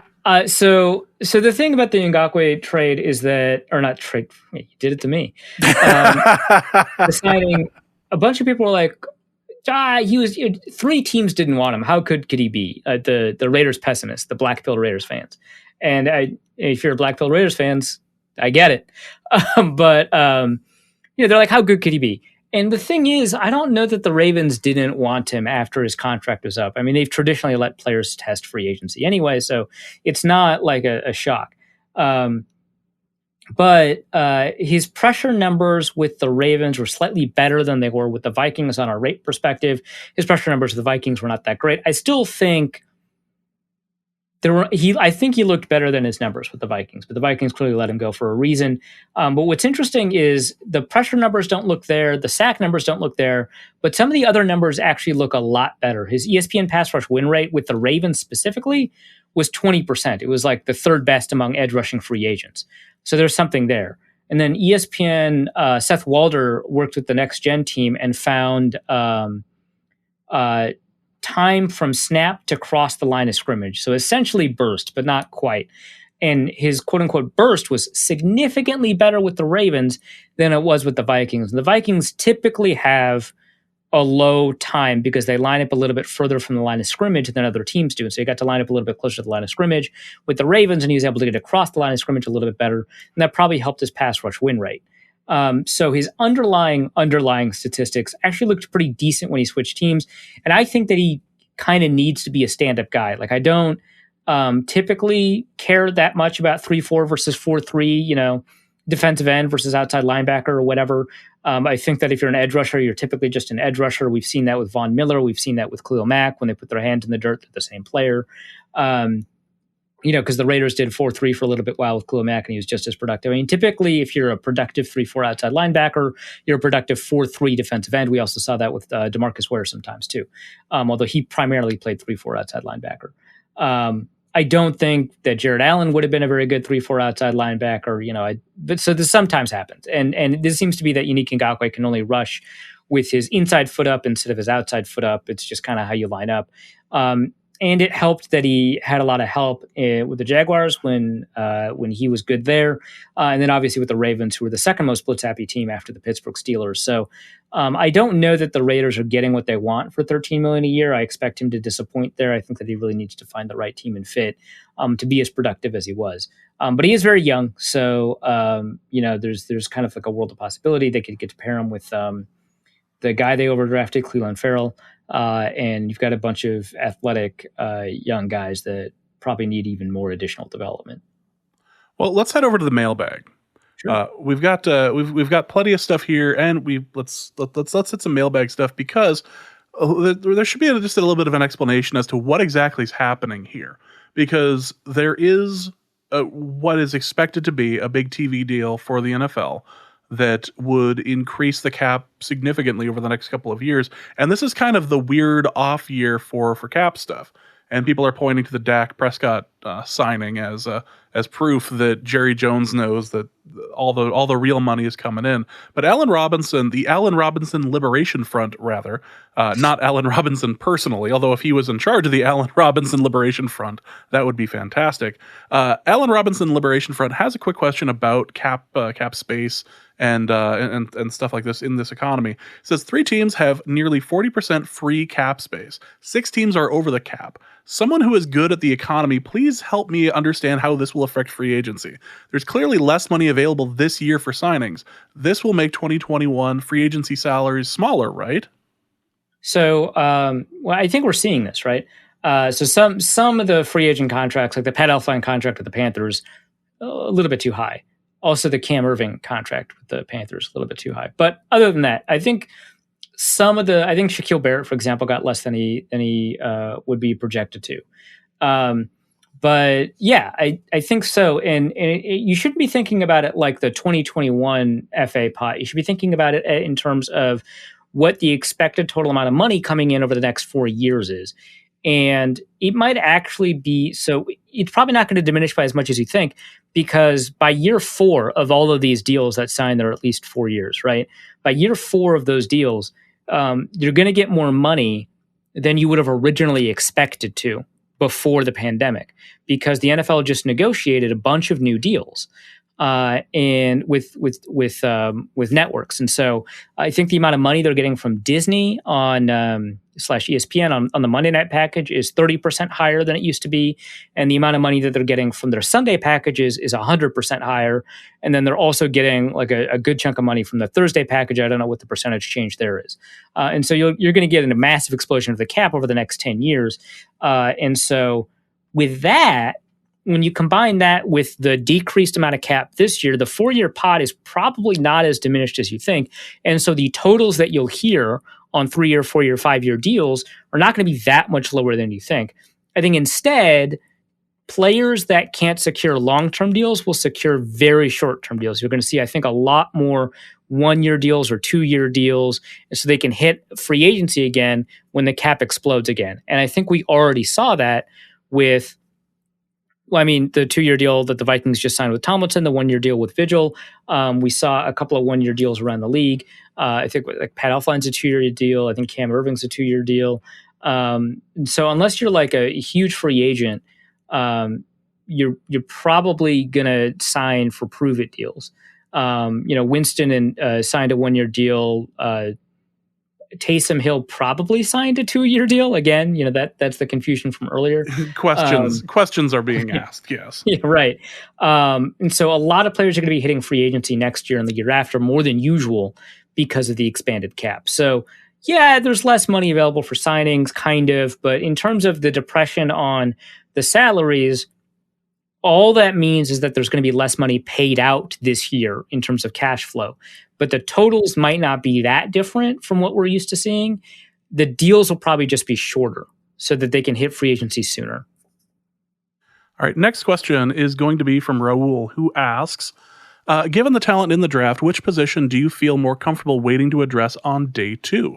Offensive line or defensive line? To me, it seems the Viking-style offensive linemen won't be around by round 3, while many developmental defensive linemen still will be. So I checked this a little bit against some of the mock draft data that we have out there, and I initially didn't like the direction of this question, but actually I think that you're right, Rahul. I think that the second and third round actually does look a little bit better for defensive linemen or I should say the third round looks a little bit better for defensive linemen, and more importantly that the offensive linemen in the third round don't actually look all that good. And so actually it does make a little bit more sense to maybe grab that offensive lineman earlier. I don't really know though, because I think that the quality drop off to the second round is not that high. We'll see, if Elijah Vera Tucker falls or whether or not the NDSU tackle, Radins, I don't know how to pronounce his name. I will later on. But he might be a second rounder. I don't know. But, there's a lot of tackles going in the first round. I don't think all of these guys can go in the first round. So obviously you've got Penei Sewell, you've got Christian Darrisaw, you've got Rashawn Slater, and then we don't know if like Jalen Mayfield, for example, will go in the first round. So if the Vikings trade down, that's probably the best. You'll hear this ad nauseum up until the draft, so for like the next month. But I think the value at offensive lineman is really in the 20 to 40 spot. And then that's probably where the cliff is. And then the value at defensive tackle is the one guy in the first, right? Unless you're a huge Davion Nixon fan, which some people are. I don't see it, but smarter people than me when it comes to defensive linemen think that this was kind of like a how he was used thing, but not like a Gerard Davis how he was used thing, but an actual how he was used thing. And what he can do when kind of given a little bit more free reign. He's super athletic, so we'll see. But there's probably one first round defensive tackle, and then the third round defensive tackles, you've got kind of a lot of them. So for example, there's Jalen Twyman, who I've been hearing a little bit more about. He's a Pitt guy. Alan McNeil from NC State. I've seen him go at the top of the second. I've seen him go in the third. It really depends on. Sometimes I see Davion Nixon going in the middle of the second. I saw a couple of mocks where he goes in the third. I think primarily he goes at the top of the second. We'll see. But there's some guys that you might be able to say are defensive tackles that you'd rather have in the second or third round. We'll kind of see about Marvin Wilson, Florida State guy, where he goes. But there's some value there, and in the third round, like the guard. Like the one guy from a Vikings fit perspective might be the Wisconsin Whitewater guy, Quinn Miners. He had an amazing workout. So he's somebody you could take a look at. You could get another guard named Cleveland, a guy from Georgia. I don't know that he's actually a scheme fit. There's another center from Ohio State. This would be the third one, right? Or maybe just the second one, right? They didn't actually get Billy Price. So Josh Myers, he'd be a scheme fit. But taking a look at the pass rushers, the defensive tackles, and edge rushers. So like Ronnie Perkins, who just got some like first round love. I don't see that, but he'd be probably a good second rounder, maybe even a third rounder. Quincy Roche, who I thought was getting too much love during the college season, is probably settled into a third round valuation now. He's an interesting potential edge rusher that you can get. Those guys are probably a little bit better value than some of the interior offensive linemen that you can get in the third round. But the second round, I think there's still value. Landon Dickerson, Alabama, would be a good get, even though he didn't get to play for very much last year. He only played one snap last year, the last one, I think. Liam Eichenberg from Notre Dame would be interesting. He's a second rounder, probably. We'll see. Mentioning first round defensive tackles, there are, according to Bob McGinn, the guy who talks to scouts every year, the other first rounder is actually not Davion Nixon, and it's in fact not even Christian Barmore, but it might be Levi Onwuzurike. I actually don't know how to pronounce his name, but that was the closest I could get. He's a defensive tackle from Washington, so we'll see. But yeah, I mean, there might be a little bit more value here than I initially thought. All right, next question is going to be from Stephen Martin, who asks, any chance the team makes a play to bring Patterson back to bolster the kick return and coverage units? Yeah, sure. Why not? I think, this many years apart, there's probably not that much more bad blood. So, and yeah, bring him back. Best kick returner of all time. Really great coverage player, which I actually wouldn't have necessarily expected, but he's really good at punt and kickoff coverage. So, yeah, there's a chance, but I think if we're not hearing a bunch of steam, that it's probably not going to happen, but I'd welcome it, and I don't think that there's anything preventing it. Next question is going to be from John Belk, who asks, I'm assuming PFF has a WAR per dollar spent statistic, both for current players and draft picks. Now that Arif is a highbrow capital J journalist with access to that kind of stuff, has it changed his opinions at all on the trading superstars for multiple firsts? More specifically, what does PFF WAR say about the value of Hunter versus the value of 2 firsts plus the extra cap space from trading Hunter? So the last time PFF wrote about this, they wrote about it from the perspective of the Khalil Mack trade, and they thought that the Bears made a bad decision to trade for Khalil Mack. And you'd think, well, why don't we can just kind of transmit that on top? It would be a good decision to trade Hunter, right? But the difference is that part of the reason that they said that was because what you value in terms of draft capital is radically different if you feel like you're comfortable at quarterback versus if you're not comfortable at quarterback. And for the Vikings to make the moves they've made, right, they have to be comfortable at quarterback. So the Vikings think they've got a good quarterback, in which case it is probably not ideal for them to trade that away. I think it's probably equivalent in terms of value, in terms of WAR and stuff like that. In fact, I think it might be better to get the 2 first, depending on whose first they are. But I mean, it's tough, right? Because from a pure draft perspective, it is unlikely that you'll be able to trade up in the draft with the 3 firsts that you have now to get a player of Danielle Hunter's value, depending again on what those firsts are. Because Khalil Mack was worth the 3rd overall pick and he was evaluated correctly. And so it takes a lot of capital to trade up to the 3rd overall pick. Maybe with like 3 firsts you could do it. So maybe I'm wrong about that, but it is tough. So it might be just equivalent value. But if the Vikings are set at quarterback, then it goes the opposite direction, that maybe they probably shouldn't be trading away known good quantities for, weighted dart throws, right? Like, I don't want to say the draft is a crapshoot or that they're dart throws because, first round picks are better than 6th round picks, generally speaking. But, you never know. So they're like weighted dart throws. Actually, this is the wrong analogy. I'm talking to a darts player. I wasn't going to be pointing out anything. I was waiting to see how you put your head in the noose weighted dice here. rolls. There we go. That's way better. Oh my God, that's way better. But like not completely weighted, because like most weighted dice, you know what I'm getting at. There's a finger on the scale. And I should not get caught up in whether or not the analogy is any good. I am communicating what I need to communicate. Cool. Great. So I would imagine that this is not great for the Vikings if they think that they're set at quarterback because they want to have known good players rather than taking a chance, even if it's a good chance, on getting multiple good players, because those players aren't even necessarily going to be good in year 1. You don't know how long you're going to have that quarterback for whatever reason, whether it's injury or, he turns into Deshaun Watson and decides he no longer wants to be there or whatever, right? So you probably want to be good sooner rather than later. And I think that the value is probably equivalent, but the nature of that value is like the shape of that value is fits the Vikings better to keep Hunter.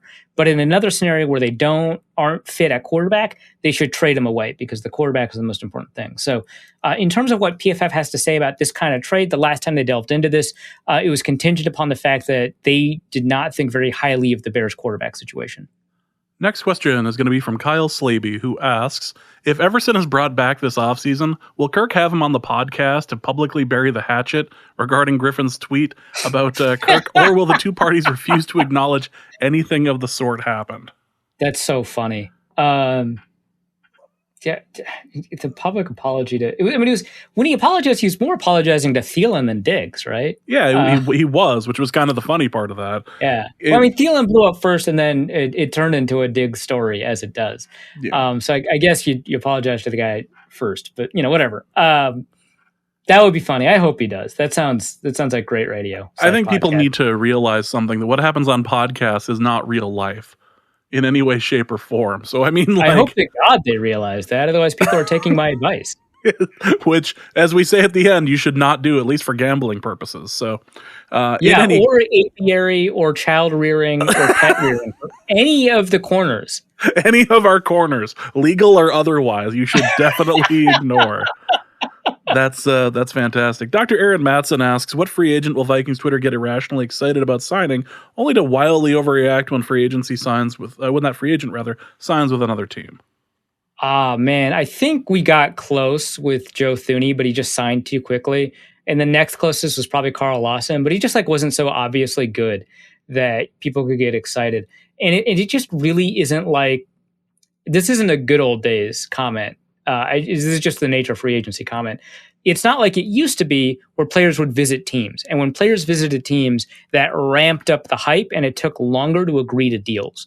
And if that's the case, it's much easier to get irrationally excited than Clint Bowling leaves without signing a deal and then decides to sign with Cincinnati. And you're like, and then 2 years later, people are like, wait, we got really excited about Clint Bowling? Wow, man, we must have been hurting. And then you take a look at the offensive line. And you're like, yeah, okay, I get it. But, who's this year's TJ Hushmanzada? Right. Yeah. Wow. That's a good one.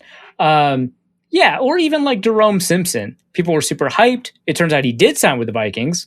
And then, Jerome Simpsoned all over the place. Like, wow, he's not bad to have on a team, but like, really? It was a nice flip. It was a very, it's a nice flip. Very nice flip. If Carson Wentz is the QB equivalent of Turkey, or at least how Arif values Turkey, and so that makes him Turkey. And Patrick Mahomes is the QB equivalent of your favorite cut of steak, perfectly prepared. What meat would Kirk Cousins be the QB equivalent of? That's interesting. Probably chicken breast, I think. So, like, my reasoning is this. Chicken breast can taste really good. Like, really good. But it's a little bit too expensive for what it offers. And you have to do everything perfect with chicken breast, right? Otherwise, it's just not going to be good. The texture's all wrong. The taste is gone. It requires a lot more in terms of like brining. So preparation, right? Pre-seasoning, if you will. It just needs a lot more around it in order to really shine. But if it gets everything right, it's an incredibly good piece of meat if it's cooked correctly. I don't think I have to make this point anymore, obviously. No, and the thing that I would say is that if you find yourself at the steakhouse and spending a ridiculous amount of money on the chicken breast, it better be the best damn chicken breast you've ever had in your life. And clearly, there are a number of Minnesota Vikings fans who feel the remorse are feeling the sticker shock of said chicken breast. Yeah. Yeah, that's a really good analogy now that I think about it. It actually worked out pretty well.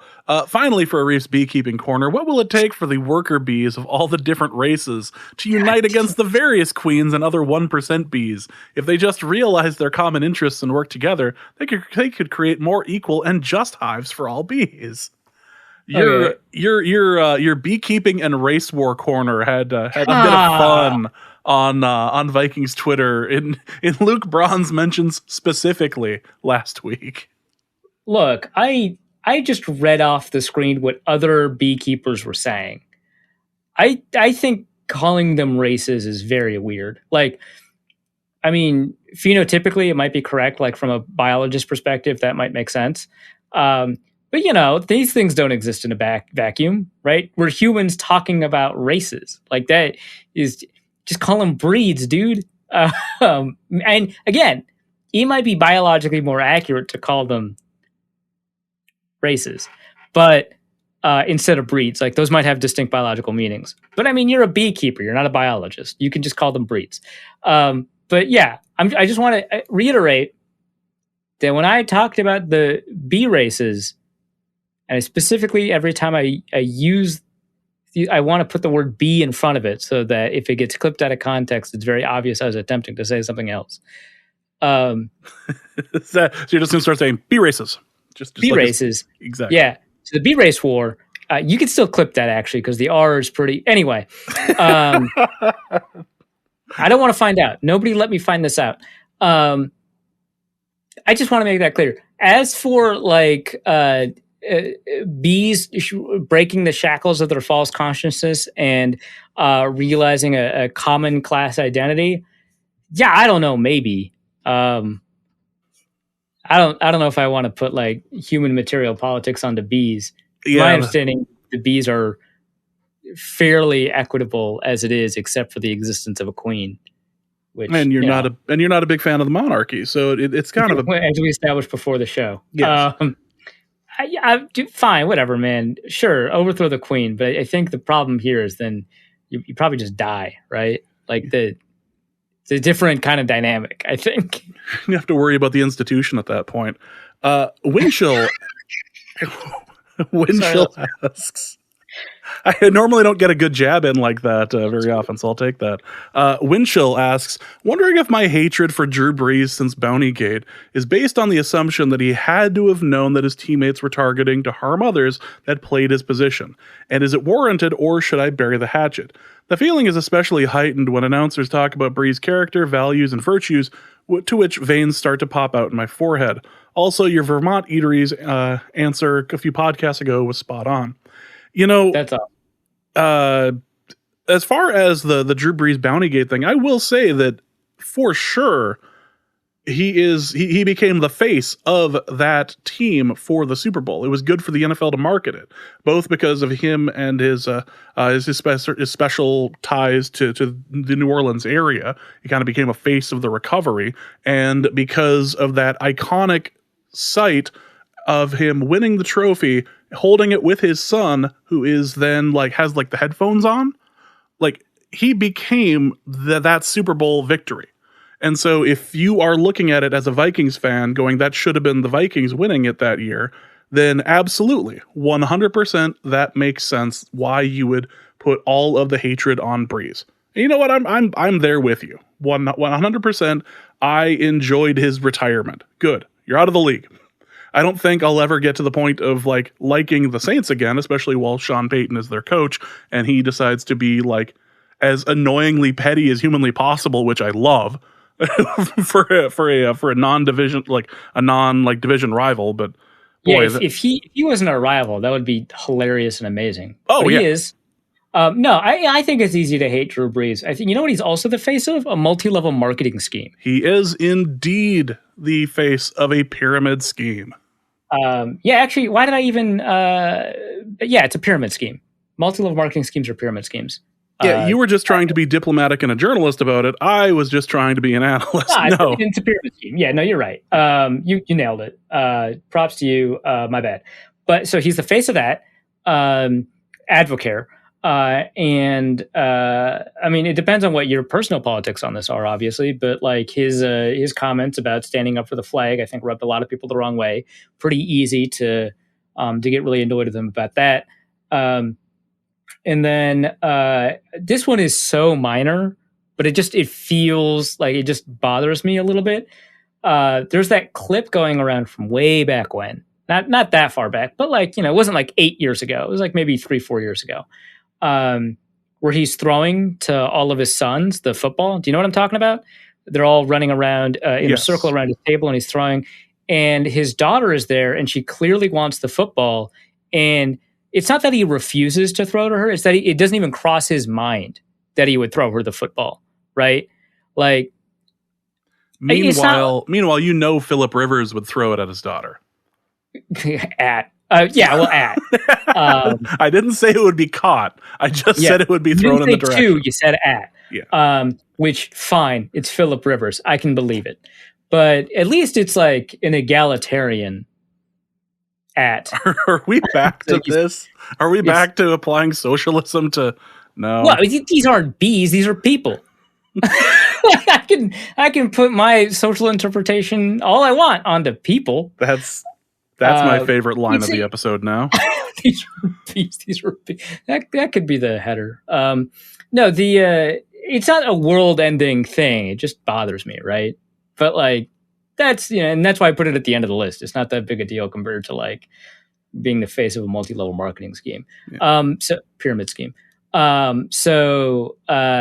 think you could still hate Brees, and you could not hate Brees. I mean, he brought a lot of hope to New Orleans or whatever, right? So that's huge. I mean, that community was genuinely downtrodden and beat up, and it was nice to have something to rally around. So that is a genuinely good thing.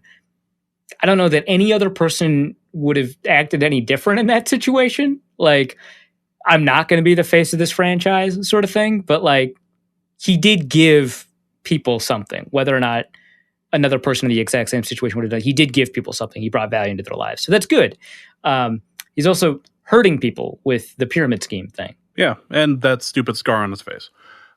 Nate Stanley. It's a beauty mark? I can't remember if it was a birthmark or a scar. It's a birthmark. Yeah, I don't care. Yeah. Nate Stanley, for starter, asks, what's on the menu for St. Patrick's Day? We are all Irish for 24 hours. I mean, I'm not really going outside. It'd be fun to go out and get Guinness, but yeah, I mean, I like. Well, what's funny is that I think the traditional St. Patrick's Day meal in the United States isn't very Irish. It's Jewish, right? Because it's like corned beef, and that was brought over by Jewish immigrants. But yeah, whatever. That sounds good. Corned beef. I don't love kale, except I actually do like it in mashed potatoes. So that's pretty Irish. I can do that. That sounds good. Part of me wants to say it'd be something, traditional-ish, like a shepherd's pie or something. More likely, it'll end up being a Shamrock Shake from McDonald's. I've just not been. I did corned beef yesterday. I'm probably not going to do anything crazy for the rest of the week. Every year I forget how much I miss the Shamrock Shake. Looking forward to it again. Fantastic. Looking forward to missing it again? No. I mean, every year when it comes back, I'm like, oh yeah, I've been missing this. Oh, holy crap! Yeah. No. I'm looking forward to it again. And also getting tricked by the Monopoly McDonald's. I always associate those two with each other. Yeah. Next question is going to be from Leon, who asks, for a Reefs crystal ball corner, QB predictions over a 3-year window. Does Cousin get another extension, or do they let him walk and look to draft in 2022? What does your mind say, and what does your heart want to happen? My heart wants them to trade up in this year's draft, and my heart wants them to trade Cousins to the 49ers for number 12 and Jimmy Garoppolo. And if you think that valuation is wacky, we talked about this a couple episodes ago.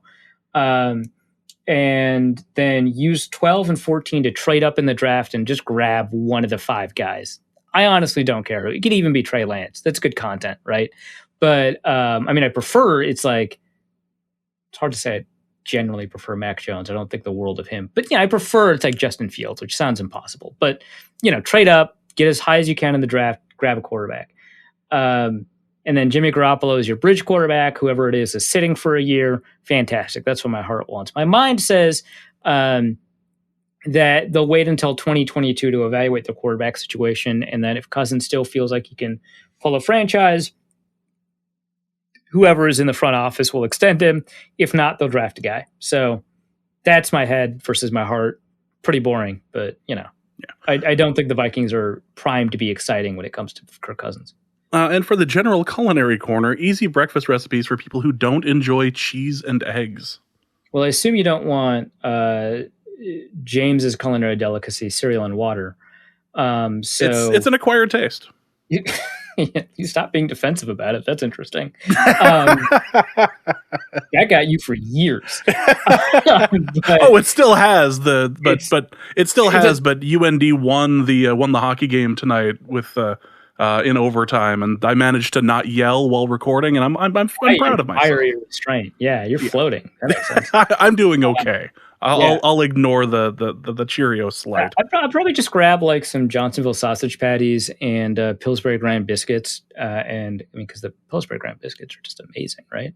And throw the biscuits into the oven, heat up the sausage on a skillet, and then just put those together. And if you don't like cheese and eggs, you can top it with all sorts of stuff. Like you could you could add a tomato and red onion and lettuce, right? I mean, that's up to you. But I think that's good. And then, James, you also suggested before the show, and I'm going to steal it now to just comment on it. I thought this was good. If you don't mind the taste of grocery store bagels, which I don't, I just think that if you don't think of them like New York bagels, they're fine, right? And I think you're allowed to toast grocery store bagels, right? And you throw on some smoked salmon, some capers, some red onions, and cream cheese. I mean, that's just delicious. So, those two, I think, are pretty good breakfast things that are really easy to do. And sometimes, simple but really good works in this sort of situation too. Like you get yourself a really good English muffin, or even mediocre English muffin and good peanut butter after you toast the English muffin and peanut butter. Muffin. Yeah. That would be my suggestion. That's something I do fairly often. Vikings Wales has a funny story. He says, I once met Rick Spielman and Rob Brzezinski in a pub in London. I was new to football and recognized Spielman. I got a picture with him, which he then posted on Twitter. And he turned to Rob and asked, so what do you do? I pretended to act interested in what I understood to be an accountant. Do I owe him a pint? Yeah, dude. He's not an accountant. He's a wizard. That is, and the fact that there was a picture there was pretty great too. Yeah, that's pretty fantastic. Nolan Kaler asks, for a Reefs Canada corner, what do you think about the inevitability of 3-down football coming south of the border with the CFL-XFL merger? Also, why will the Blue Bombers still be the team to beat in this new merged enterprise? I mean, it's the team of Bud Grant. Of course, they're going to be the team to beat. They've got the history behind them.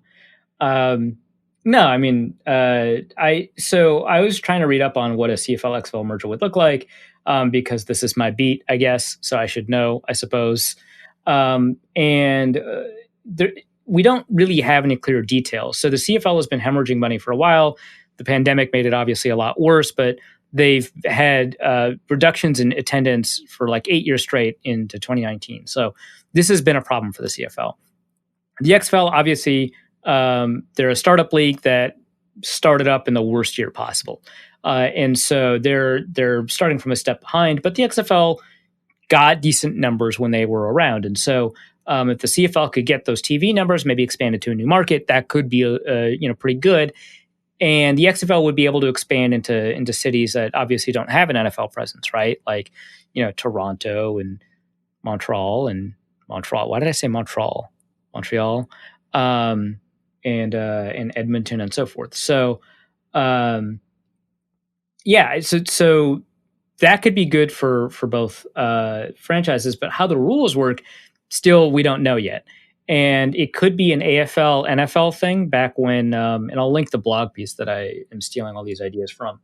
But that could be an AFL NFL thing where you kind of had a different set of rules for both leagues, and then when they combined, they just used an agreed upon set of rules. It could be like what they do in baseball with the, I guess they universalized the designated hitter rule, right? But the American League or the National League, one of them did the DH, one of them didn't. I don't know.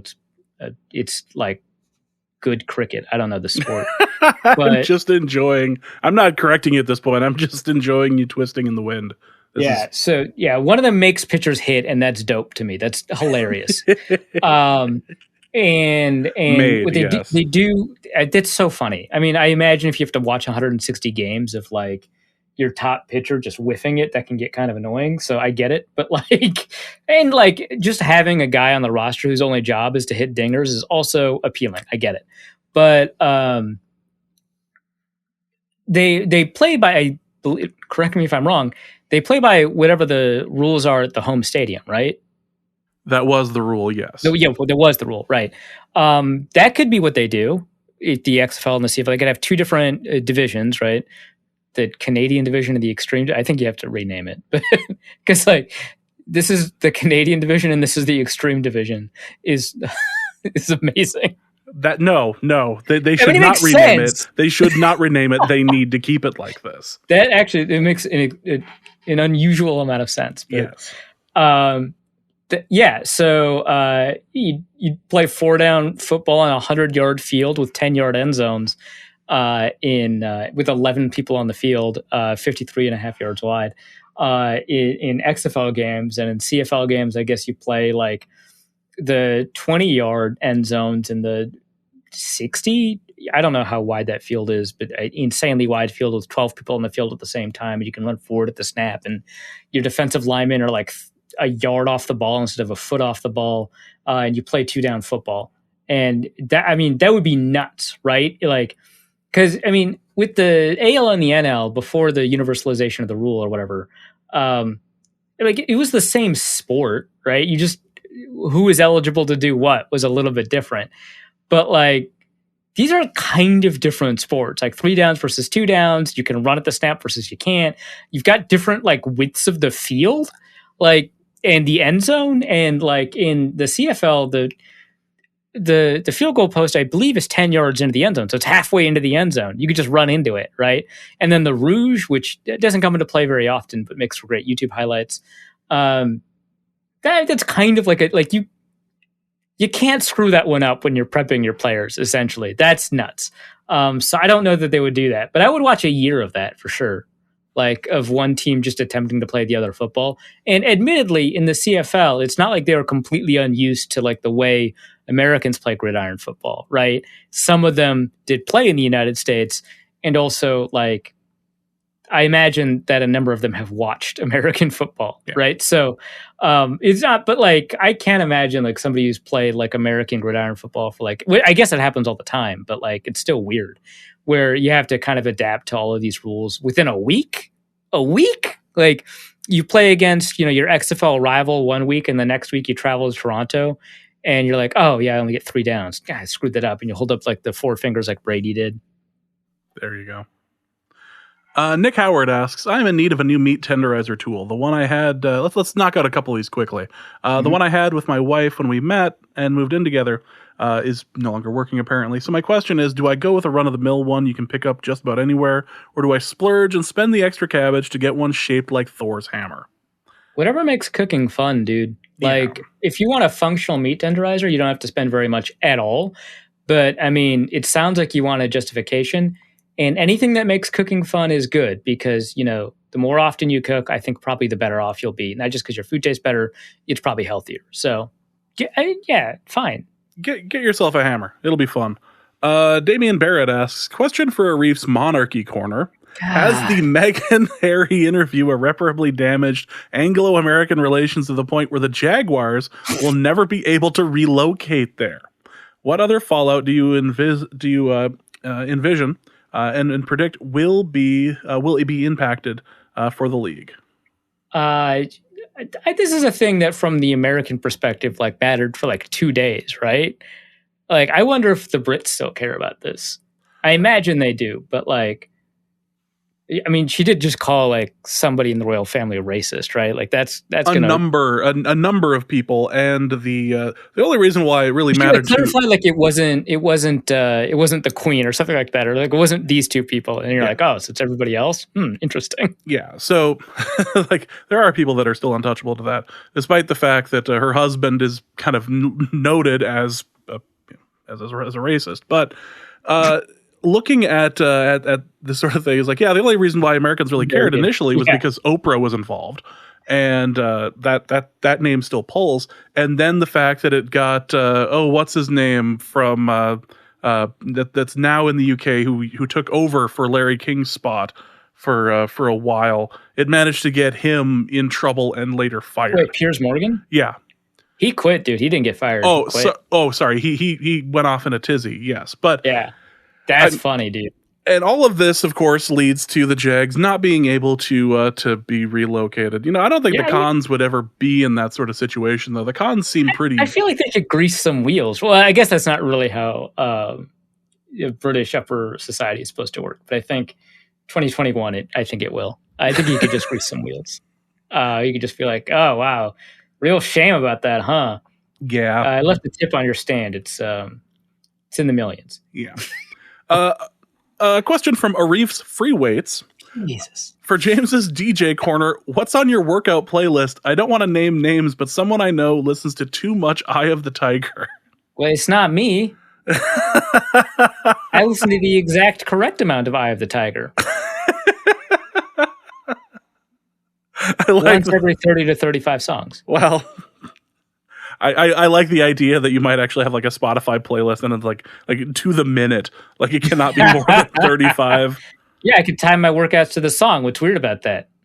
Yeah, exactly. It kind of depends on what I'm working out. If I'm on my bike, rolling around town, usually it's 9 Inch Nails' The Slip or the Tool album 10,000 Days, or there's a Rage album that I really... Tool is great for working out. Yeah. Jesus. There's a Tool album there's a Rage album, the yellow one, Evil Empire, is definitely great for riding bike. And, there's, if I'm kind of, messing around at the gym, which I haven't been to since all of this started, and my physique is starting to show that now, or it was showing it before, it's really showing it now. It can range anywhere. I even have a Prince workout playlist that I like.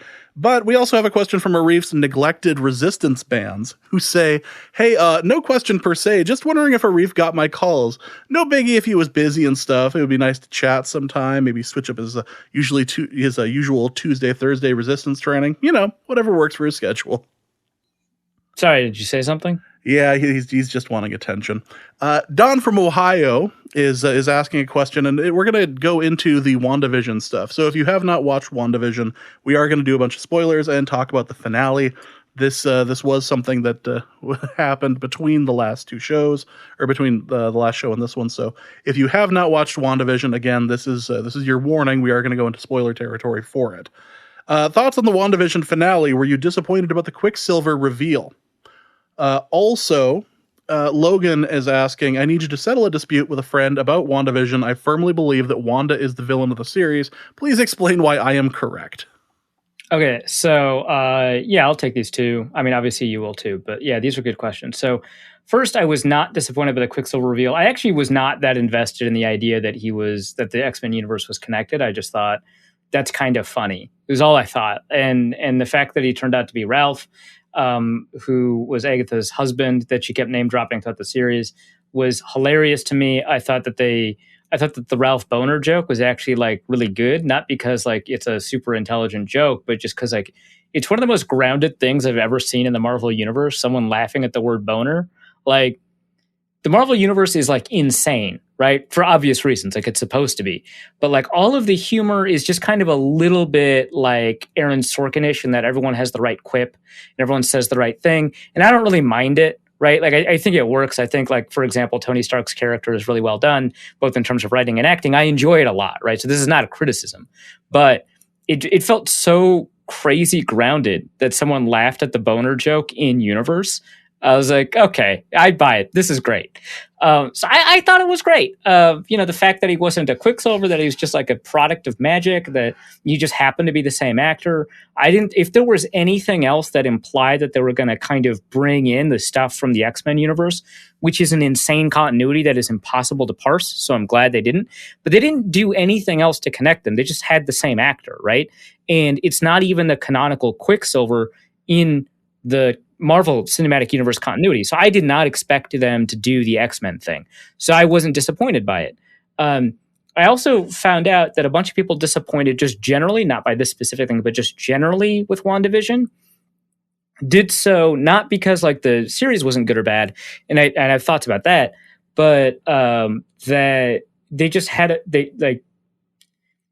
we're unused to episodic releases being this kind of public anymore. Everything is binged. That's not a criticism. That's just kind of like, how things are. And so we're not used to consuming media in this way, except for The Mandalorian and WandaVision. And so you kind of allowed things to get hyped up in the same way that a lot of the weekly releases used to be for, like, Arrowverse and the Vampire Diaries or whatever, things that got hyped up and within their specific fan communities. And so people got attached to these theories that just didn't bear out, right? And so they kind of got disappointed that it ended up being a fairly mundane thing at the end. And I'm disappointed by that too, but not to the same degree. And so I think a lot of people that are disappointed had like some serious conversations and investments and discussions that brought them further into the show in ways that the show was not going to pay them back for. That said, I don't think it's bad to criticize the show or anything like that. I thought the show took a turn for the worse in the final couple episodes, and the fact that it ended on like a laser beam battle was kind of boring and annoying, because it's just we've seen that from Marvel a ton of times. And I think Marvel's next challenge is to make stories that don't have to rely on contests of pure power. You can still have them, right? It's the Marvel universe. They're superheroes. You need to have them. But continue to focus on the storytelling, the character storytelling, but in a good way, right? So some of the character storytelling has been great. I thought, for example, like the Iron Man 3 stuff, I'm not going to say that was a great movie, but the direction they took Tony Stark, I thought was really good. And the way they ended up paying that off in, Endgame was fantastic. I thought that was really good. So I don't want to like say they've just done a bad job with storytelling. I thought Thor Ragnarok was great character storytelling. But a lot of it, like Doctor Strange, was not very good character storytelling. A lot of this is, and I think that they've done the Captain America stuff really well. I don't think that the character storytelling was very good. I think most of that movie franchise is great anyway, though. But I think that you can kind of delve into that in a way that the comics are really strong. And I think they had a first really good chance here to delve into the grief and stuff like that Wanda felt, and what is it like for somebody who's like supernaturally powerful to be grieving versus like just a human, right? And what those differences can be and what those ramifications are. And then it just turned into a laser beam fight, which is whatever, right? And Agatha is such an interesting character in the comics and was not that interesting here. They set up some interesting stuff for, I want to call him Stryker now because my thoughts are on X-Men, but whatever the general of S.W.O.R.D. is. And they didn't really do anything with it. The Jimmy Woo character is fantastic. I hope they do more. But yeah, I hope that the next stage of the Marvel Universe does a lot more with character stories. And this first attempt at that, I think they kind of fumbled the ending. I enjoyed it a lot. So I don't want to say like it's a bad show, but there's a lot of lost potential there in the final couple of episodes. And I thought the first couple episodes, there were some warning signs. I said earlier, I thought this show was maybe better as individual episodes and not as the sum of its parts. But if the ending tied everything together in a really strong way, maybe that wouldn't be the case, and they can kind of build off of the really strong individual episodes they had. And now the show's going to be remembered more for how good those first 3 episodes are, and that's kind of it. And that's kind of unfortunate because they put a lot of money into it, a lot of time, a lot of pretty decent writing in a lot of moments, and a lot of good moments too. Like I said, I enjoyed the Quicksilver stuff. So that's kind of unfortunate. I think Kat Dennings' character is kind of, she's not used correctly. Either use her more or use her less. The amount that they used her, I thought, was incorrect, and I thought they could do a lot more with Rambeau, Monica Rambeau. But I think they'll do more with her later, so I'm not that upset about it. But she had a ton of potential to be a really great character in this series, and she wasn't used that much. So I enjoyed it. I don't want to say it's bad or anything like that, but I don't think it was as good as it promised to be. As for Wanda being the villain, I think the direction the story was headed in was that we shouldn't focus on whether or not there are villains or heroes. I don't think that there really is a villain in this story. Like, did Wanda act morally reprehensibly? Yeah, I think obviously. Is Agatha evil? Yeah, I guess.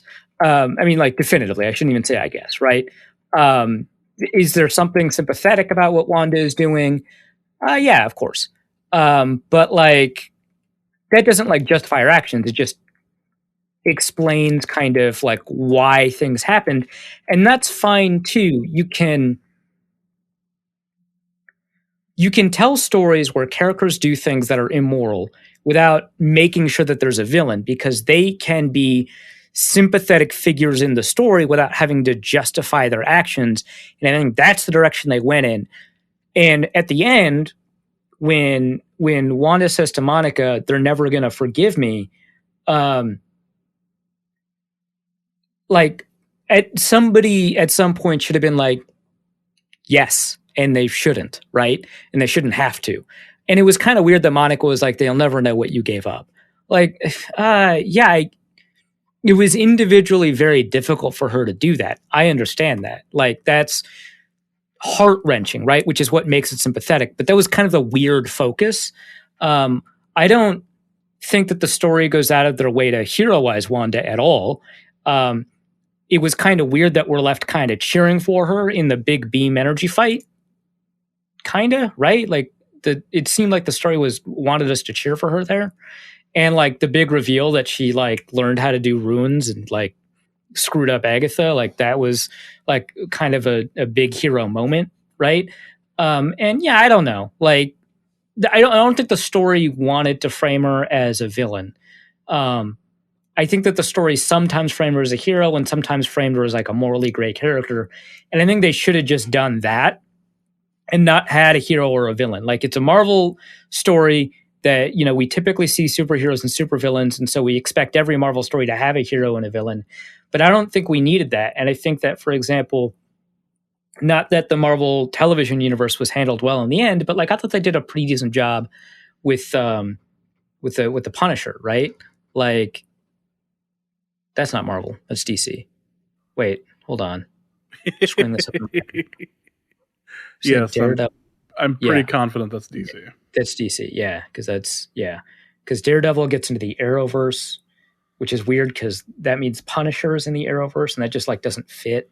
Anyway, I thought the Punisher was a good example of a setting that has heroes and villains, and that the Punisher is not really either one of those things. And you could say anti-hero, but that is not really what an anti-hero is to me. That's more like a kind of like an edgy Han Solo is an anti-hero, and the Punisher is like not that. So that's what I thought. Maybe you could do. Man, the Marvel television universe like started off like when you had like Jessica Jones. That first season was good. I thought Luke Cage first season was good, and then it just kind of like they did Iron Fist, and then they brought all four of the television shows together, and it was like whatever. Okay, like they really dropped the ball with Jessica Jones season 2, kind of. Nah, actually, it was fine. Luke Cage and the Defenders was just like whatever. And did it ever interact with the Shield stuff? Agents of Shield? I honestly don't know. I didn't watch I didn't watch very much Agents of Shield when it had come out, and I don't even remember if it's probably on Disney Plus now. I remember seeing it on Netflix a while back and being like, I should check that out, and then I just never ended up doing it. That and the Agent Carter stuff. But yeah, like there's ways to tell stories in a universe where you've got heroes and villains, where not everybody has to be a hero or a villain. I really thought that they were attempting to do that, but then they made some framing choices in the final couple episodes that necessitated that Wanda be the hero. And so I don't think she's a villain, but I think it's because we're not supposed to have a villain. Anyway, do you have a take?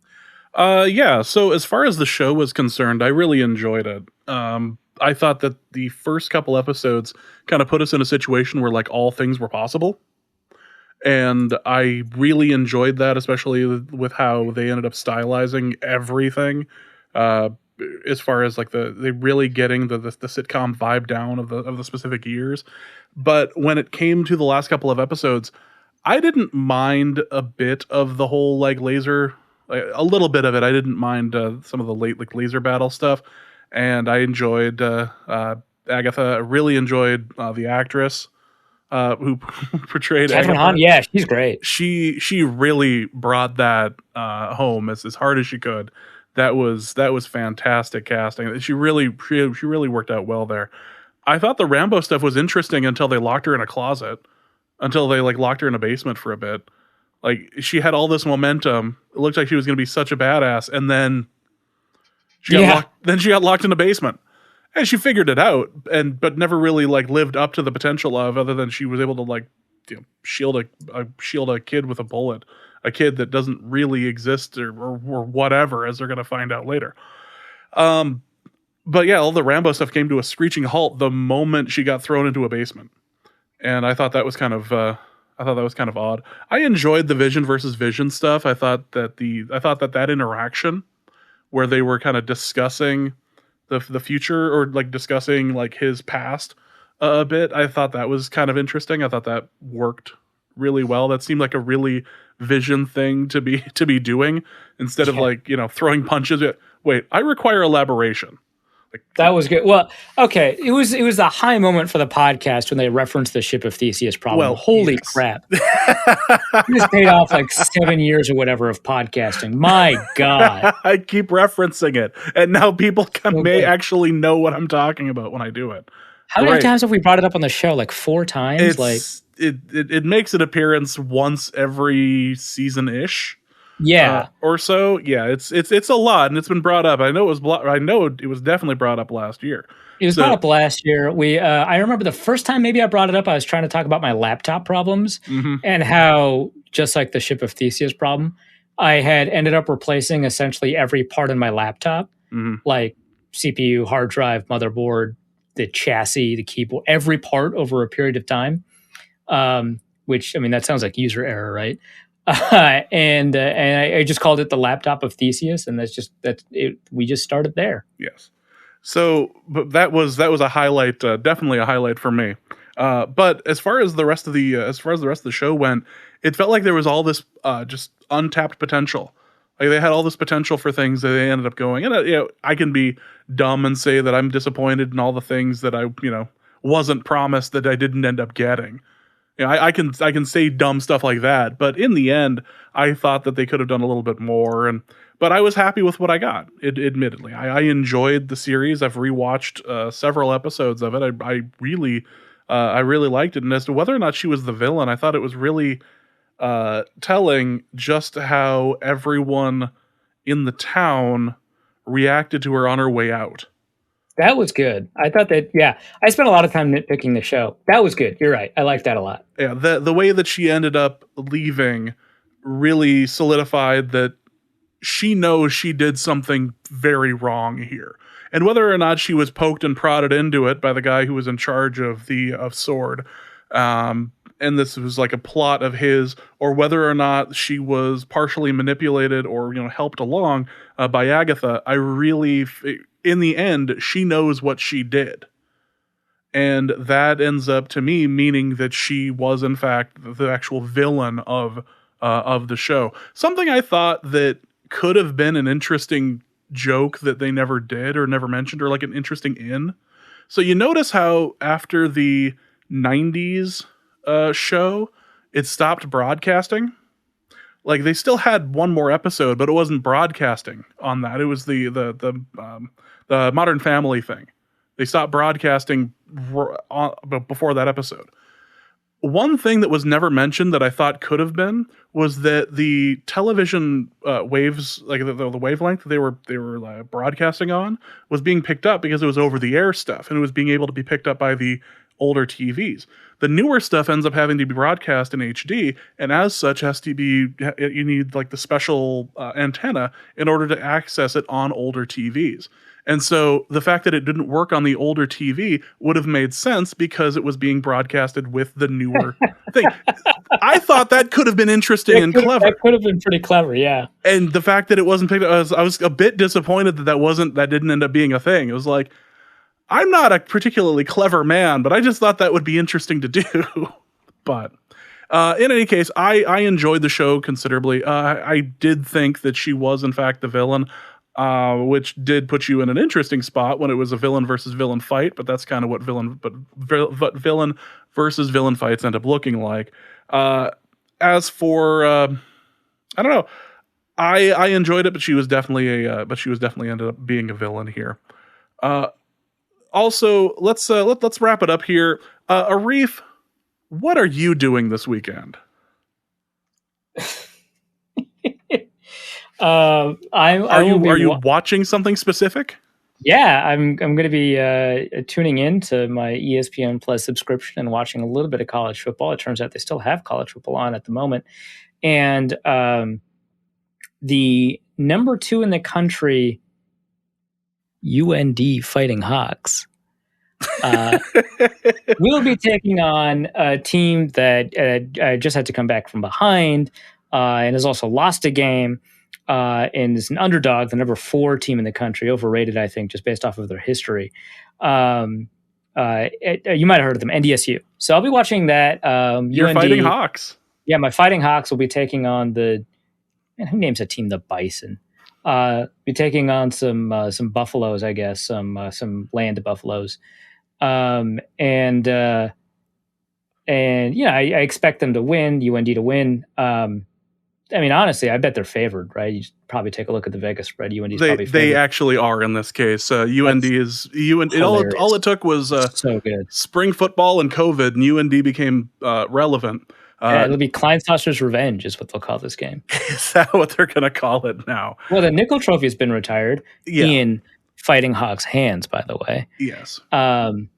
I mean, North Dakota has the lifetime winning percentage and the winning percentage over the last 15 matchups. So, and the last 5 matchups. I mean, I don't see why you wouldn't favor North Dakota, just given their dominance over NDSU. So, well, it's a thing. I say COVID and spring football. UND actually started getting halfway decent last year or the year before.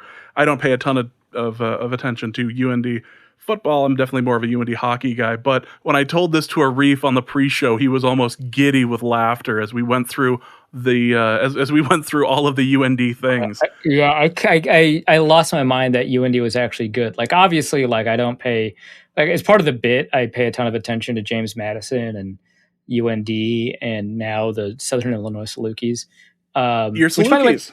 yeah, my Salukis. Which, by the way, the head coach for UND, Bubba. for UND has coached for 2 FCS teams. 1, my UND Fighting Hawks. 2, my Southern Illinois Salukis. Yep. So incredible.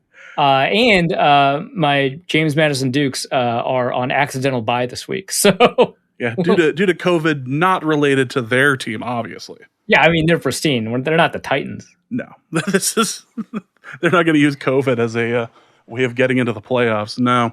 So the UND is going to be playing NDSU this weekend. Check out Arif's timeline for all the fun stuff that's going to come out of there. Yeah, you're scouting for stuff there, right? Right. You're not watching this for spite at all. Yeah, I mean, I hear some stuff about the NDSU tackle. I have no idea if he's actually playing in the game. I don't know if any of the guys that are projected to go in the draft, I just know that Trey Lance isn't, are playing in this game, but whatever. Yeah, we'll this is not this. What's funny is this is not looking like it's going to be NDSU's year by any stretch. They haven't played very well in the games they've played. They came back from behind. They've already lost a game this year, so to your Fighting Salukis. So it should be interesting. So that is going to be it for this episode of Norse Code. Arif, where can they find your work involving free agency? You can find that over at The Athletic, theathletic.com/author/Arif-Hassan. I've been doing that like more genuinely now. Like first when I named the whole URL for my author page, it was a joke. And now I'm just doing it automatically. I don't know what I've become. But yeah, you can head there. Right now The Athletic is doing a $1 a month promo, where it is what it sounds like. You get The Athletic for $1 a month if you sign up now for a year. Then when you re-sign up, you have to pay the full price. That's how we get you.